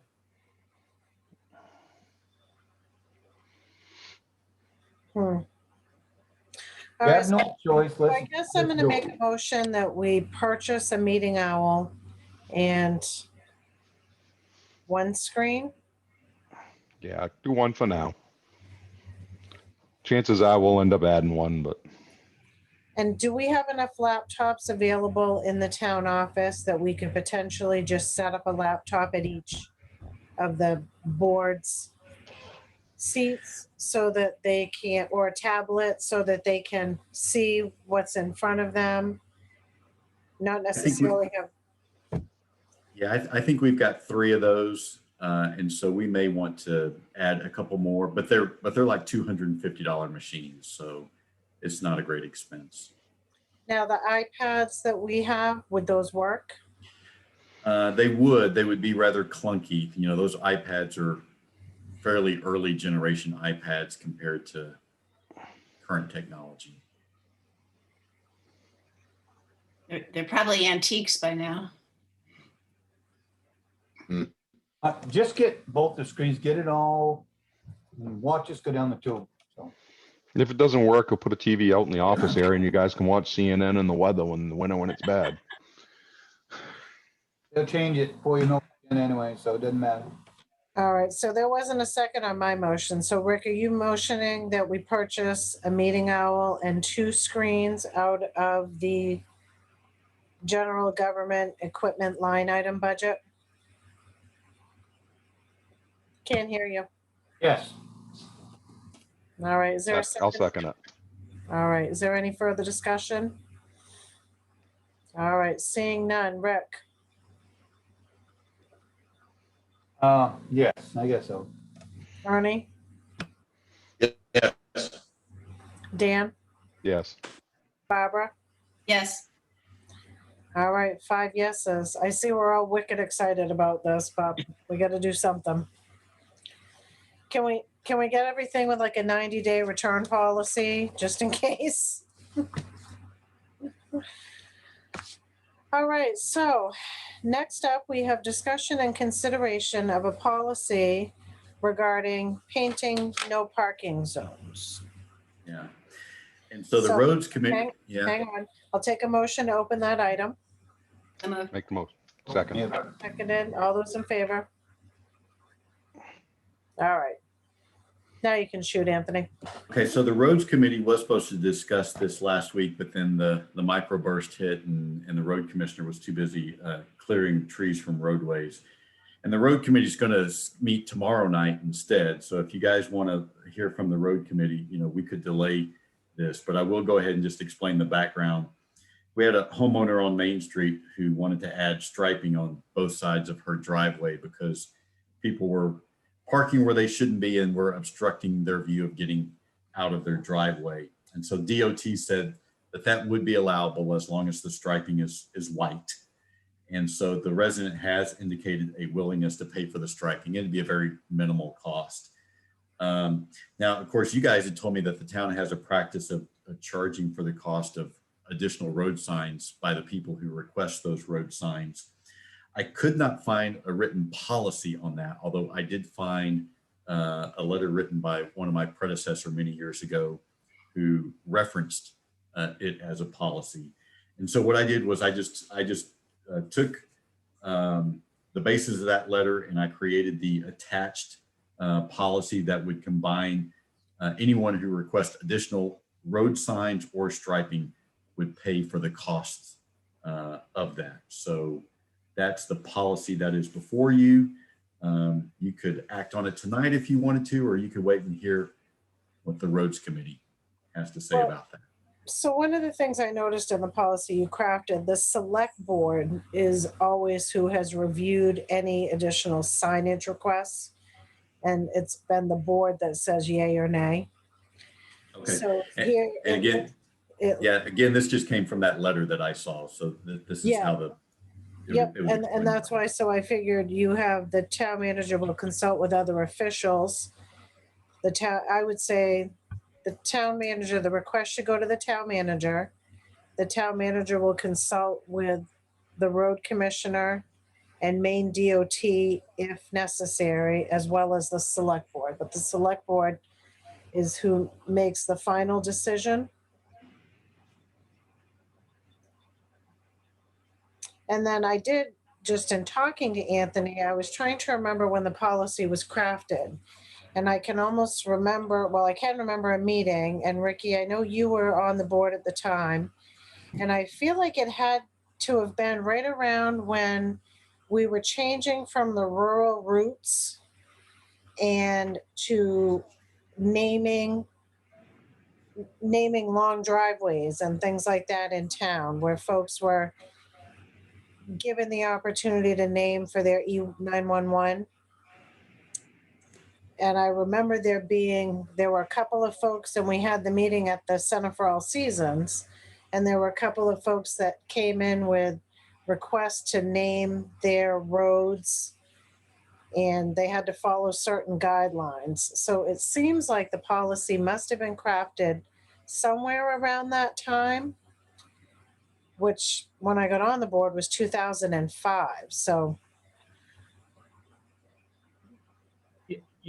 You're correct, Melanie. It was either 2004 or 2005 that that policy was adopted by the board of select persons at the time.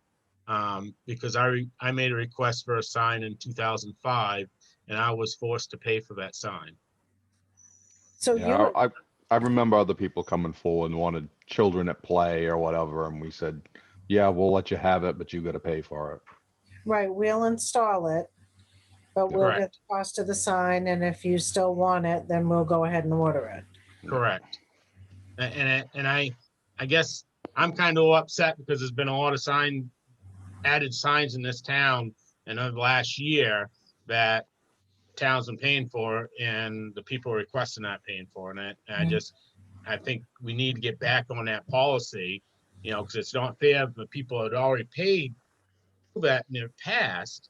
It's not fair for everybody else to get away with it now. You know what I'm saying? It's I guess I'm bothered with it. Which signs have gone up other than speed limit signs? The deer signs, We've added some of those. as on the Dun Road. I didn't know that. I don't remember somebody bringing that forward and asking for it. Yeah, and again, Dan, I was not aware of the policy when that request was So made. maybe it went to you and you just had somebody do it, because I just don't remember it coming before Yes. the board at all. Yes, Okay. So there were a deer crossing sign? it was a deer crossing sign. Oh, okay.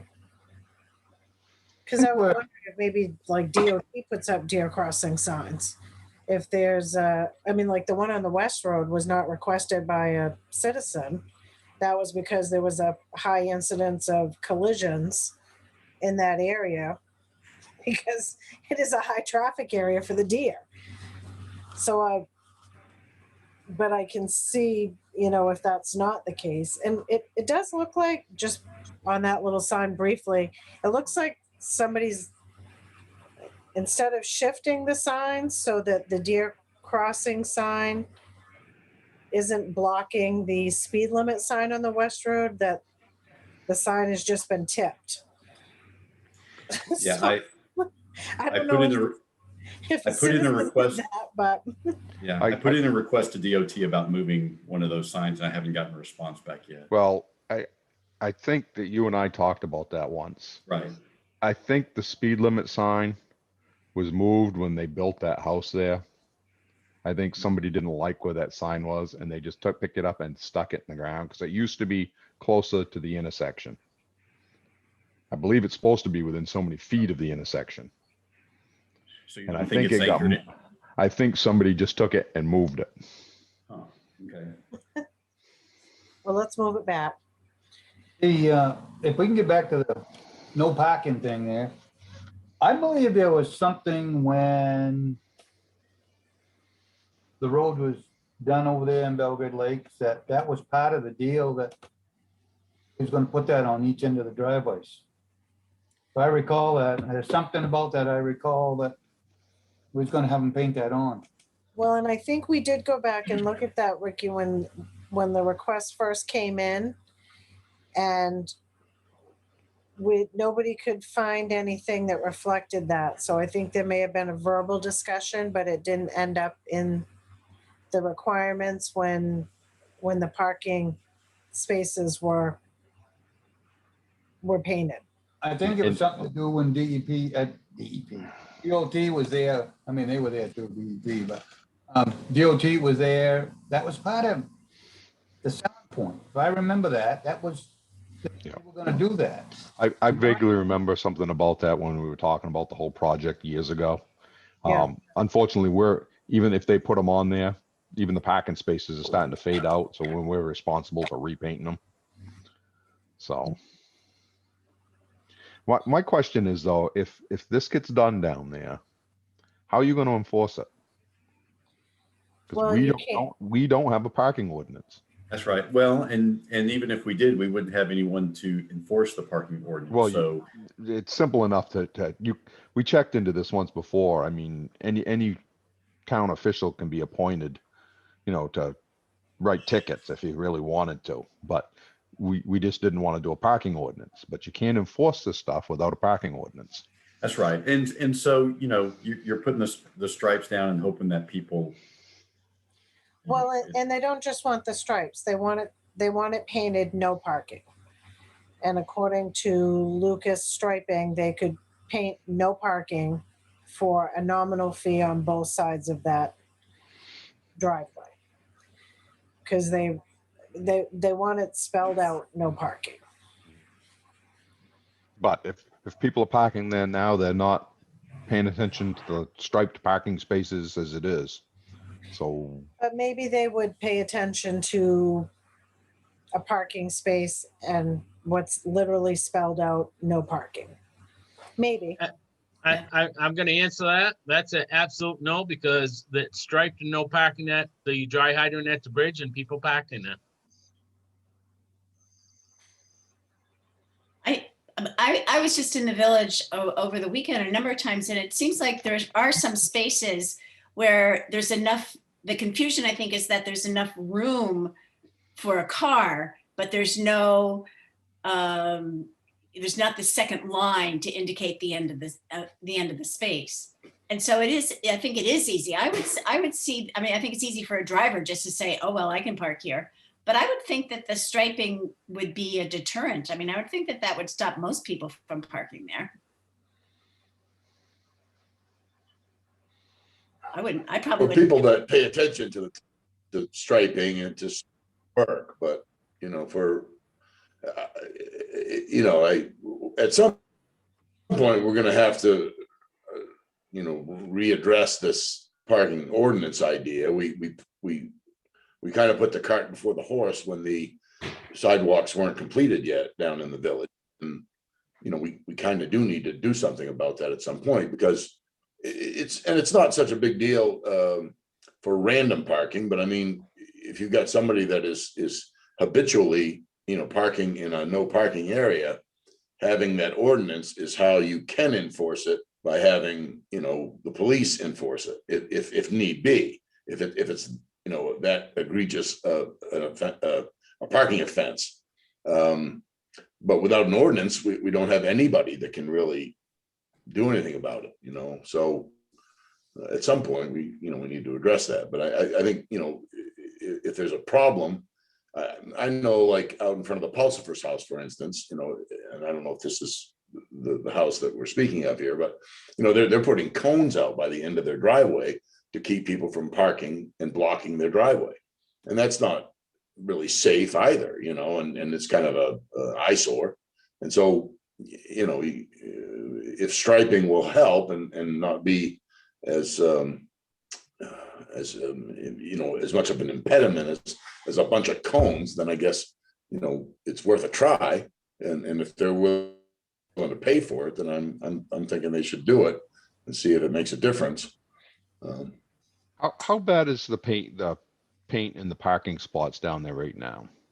So right now, the road commissioner has been in contact with Lucas Striping, and that is something that will be redone as part of the restriping. I forget exactly when that's supposed to occur, Dan. Week after next, or next Okay. week. I think it was like the 13th. Because I thought we voted on this once before that we weren't going to restripe them. Only thing we was gonna do is the crosswalks. Right. So that's what I wanted to know, what we were doing and when. Because, if the people who have the driveway, Guys, if the people who have the driveways pay to have those little stripes put on, that'll be the only time they ever pay for them. Because from that point on, we're going to be doing the striping down there, and it'll be done on our dime. So if we're going to stripe everything down there, we might as well just stripe it all and be done with it. Yeah, it's gonna happen At the town expense. at least every couple. Yeah. Wasn't much money, if I recall what they told me, just strike that painting if they want done. Melanie got a price from talk to Jason about it because we got several calls on that. Doing that flea market when they could not get out of the driveway. So Sorry. like I said, issue. if we're gonna restripe the parking spots, you know, yes, I know. I don't know how much it'd be how much it's actually gonna be to do those spots, but striping is different than signs. How much was it, Melanie? Do you recall what they told you to stripe that? I think the cost estimate they got originally to stripe it was 75 per side. And then Lucas said they could do no parking, stamp out no parking for $10 a side. But I'm wondering if we ought to check and find out what it would cost as part of just restriping everything, because they're gonna be down there anyway. Right. You know, so it should be less money if they're already down there doing striping. Isn't Jason doing that, Anthony, now? Yes, sir.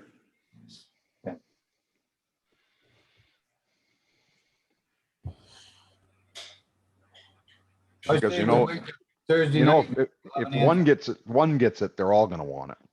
Well, and that was one of the things that I said was, well, okay, I guess if they're willing to pay for it.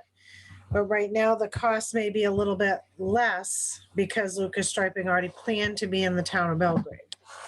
And we don't want people going out there themselves and spray painting, no parking.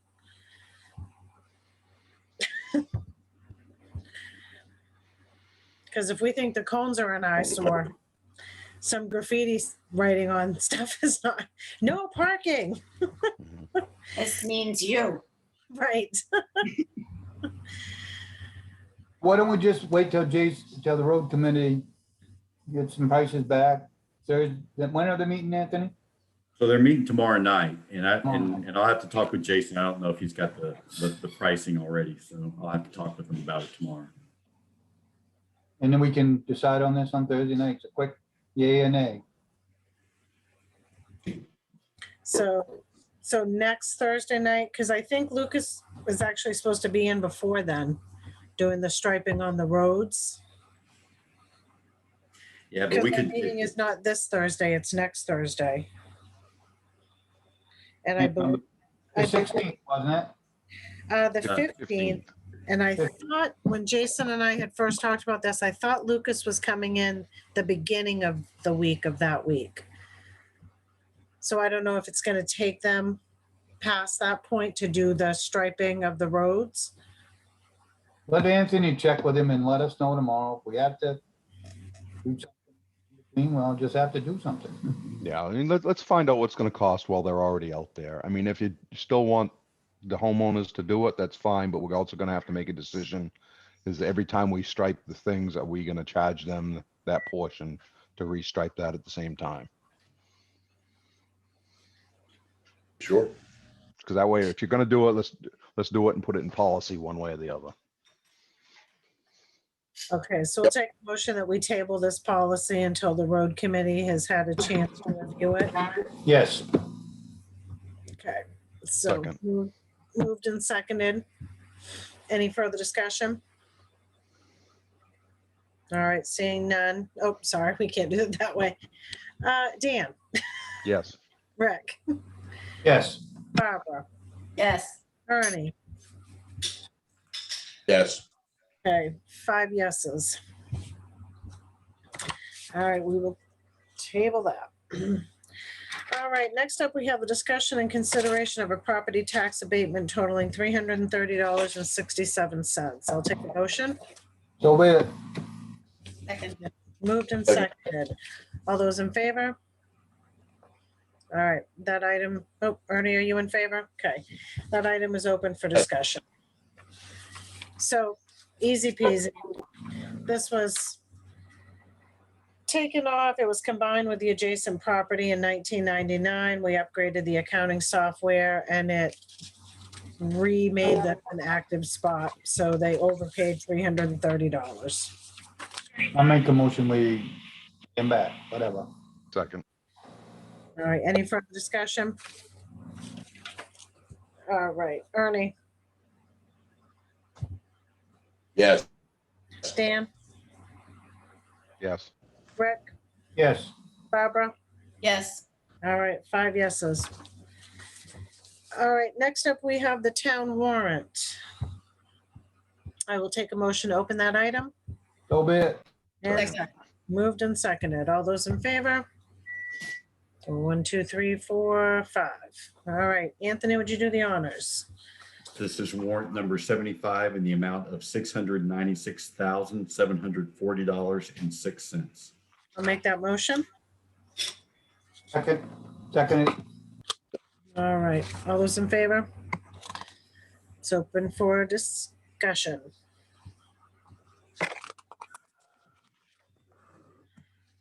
Melanie, can I ask one quick question? to Sure. you? Yeah. Of course, you know, it's kind of been my pet peeve. Attorney fees. I know I missed a meeting when the budget was right on that. I know we must be getting close to what was budgeted, if not over. And I'd like to know how you guys are gonna address the overage on this, how you're gonna pay it and where it's coming from. So Bruce, keep in mind that our legal fees are a line item under the general government budget. And so we're not in any danger of, we may overshoot a line item within any particular departmental budget, but as long as we remain within that bottom line departmental budget, we're fine as far as the legality of that. And so we are not in any danger of overspending our general government budget.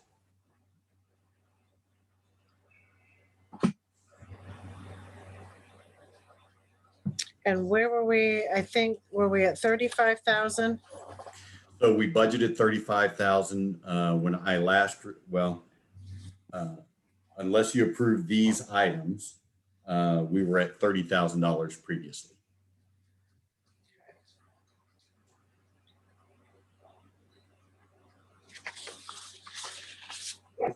I had a question. I'm not looking at the warrant, but there's a page where Bruce, you did some repairs of a leak at the state garage. And I was concerned about, are we making repairs at the state garage? Is that our property now, or what? Can you address that? It's a water line for the cemetery. Oh, okay. All right. Thanks. All right, and then I had a question on page 5 where Hammond Lumber overpaid. Right. So keep in mind, they have a fleet of trucks, and in registering their trucks, they overpaid by that amount. Okay, I was like, what? Checking on the, okay, BMV. Yes.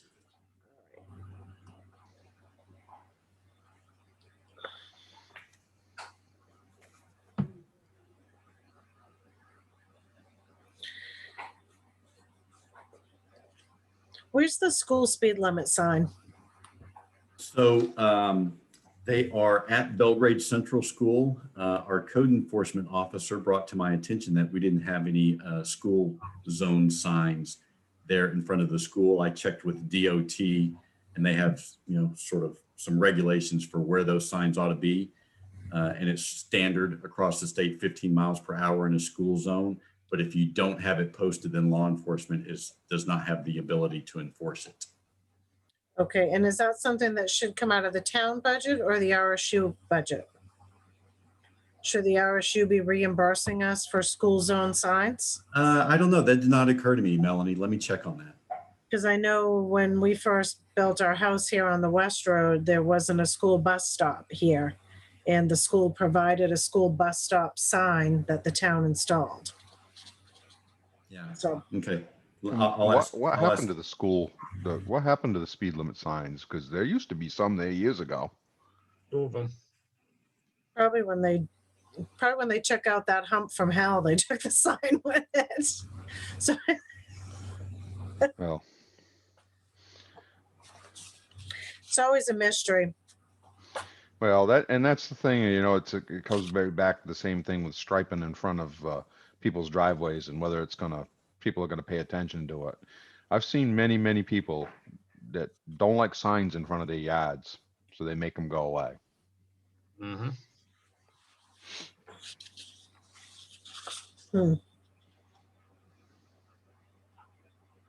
Okay. Any other questions on the warrant?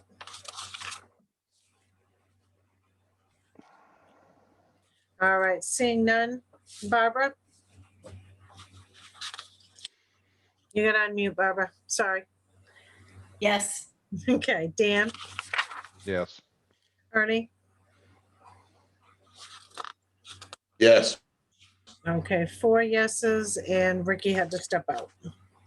Oh, he's back. Ricky, what's your pleasure? Yes.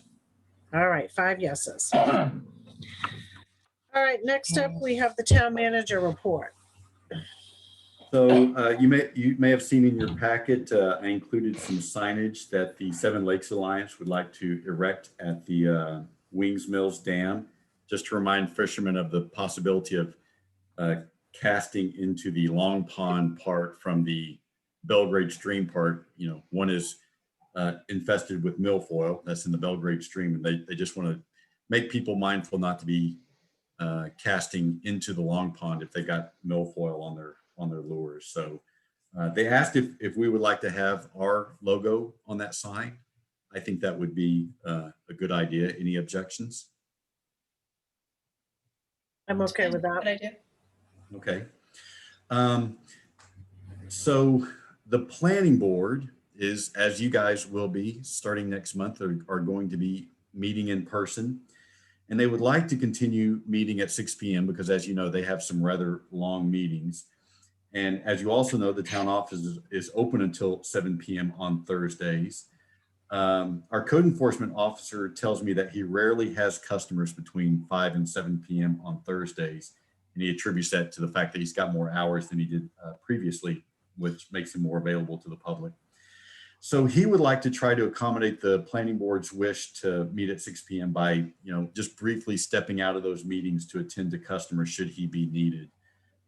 We'd like to try this on a trial basis because, you know, if it doesn't work, then maybe another option would be offering those extended hours some other night of the week. But I think Thursday nights are pretty well baked into our local customs. So unless there's some objection, we're going to try that and see if that's a workable solution to accommodate both our customers and the planning board. I like that idea better than extending hours on a different day. Yeah, me too. There is a report there in your written report from Max Stokoe, the First Responders Memorial Group. They've had one presentation, or about to have another presentation from Monument Builders. And so their next steps is they plan on spending part of August and early September discussing ideas with the public. So they'd like to have some public forums. And then in September, they will have a meeting of the minds on a recommendation that they'll be bringing to you guys. So stay tuned for that. So and oh, sorry, Anthony, on that, we should pop that question if we can have an article from someone outside in the newsletter, just run that through the communications committee. Sure, it's not going to be an issue, but. Yeah, so I suggested, Mac actually suggested that to me. I forwarded to Gina, and she's going to put it on our agenda next week. Perfect. And then we have a household hazardous waste event this Sunday in Reed Field. So that's going to be a good opportunity for some of our seasonal residents to get rid of some of their household hazardous waste. A question on the hazardous waste. Previously, you had to go to the town office, pay and get something prior to taking your stuff for that. Is that still the? Yeah, so you just. And the town paid for a certain number? That's correct. So we pay for the first 25 people. It's first come, first serve, and people do still come to the town office to register. And we've actually had good response to that thus far. So people have been eager to take advantage of that. And that's all I had. Okay. All right. Does anybody have anything else that they want to discuss? I'd like to just give them a little update. Barbara, go ahead. You go first. Thank you.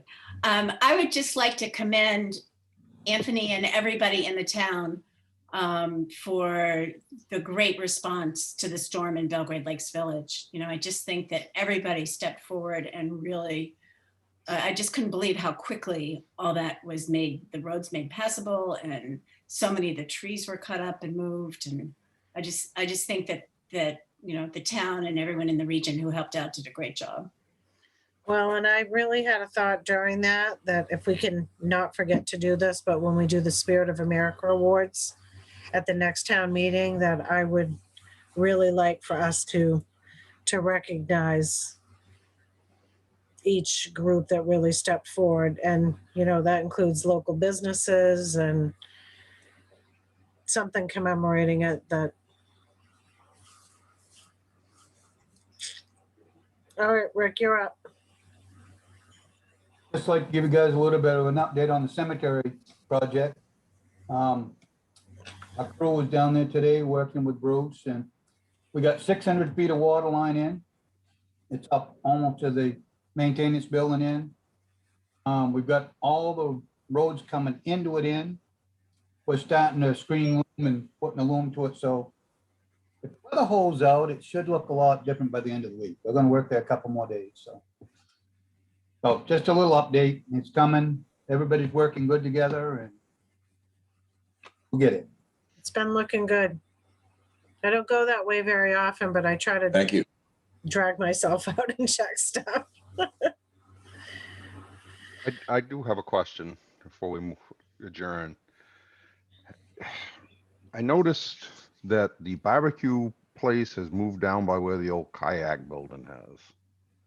And now we have 2 other food places up where the old town office. Has Gary had either of the owners of those properties come in for a change of use? Because adding food makes it a change of use. And we need to have some say over people parking on the sides of the road, especially across from Christie's, because we're going to have more accidents there. So Dan, it is my understanding that the planning board has previously told the code enforcement officer that they're not really interested in regulating food trucks. So let me discuss that a little further with our planning board chair and with our code enforcement officer. And I'll tell you that a food truck like that is very open. You can put it any place you really want it. There's no laws on it. And that's why a lot of people are doing it, because it's not a permanent structure. Yeah, and changed all over the place with that. But it is a change of use for the property that's right there right now. You can park it any place. It doesn't matter, because it's not a permanent thing. That's how they get away with it. Yeah, I think, Dan, we would probably have a stronger case at the Old Town office simply because the permit there is probably more detailed than whatever was permitted at the kayak shop many, many moons ago. And I'm told that the planning board's thoughts on food trucks sort of emulated after the Greek food truck went into the village, and there was questions raised about that, and they just decided that was not something they were interested in. Yeah, and I don't have a problem with the food I think truck. prior to that, it was that wrap and roll on 27. And the concerns that folks had with that was that wrap and roll put stuck signs in the ground, both sides of the food truck. And then folks were pulling over on 27 because that preceded the Greek food truck. Yeah, and I don't have a problem with the food trucks. I have a problem with the accidents we already have at the intersection by Christie's. And now they've got a food booth and I think it's 2 different ones they've got there. And she's advertising for anybody who wants to come in. So, I mean, if we start having people, it's bad enough when Christie's gets deliveries and Associated Grocers trucks sticking out in the middle of the road, almost over the white line you can't see. You know, it's just, I'm just afraid we're going to have more people getting hurt. Maybe let's paint some things there that say no parking. Being facetious. But no, it's a good point. I mean, because that was one of the concerns with the town office with us being able to sell it, was that there wasn't a lot of parking. And so, All right, does anybody have anything else? All right. Motion to adjourn. All right, I was waiting for that. How about a second? Second. All right, all those in favor? Good night, everyone. Good night.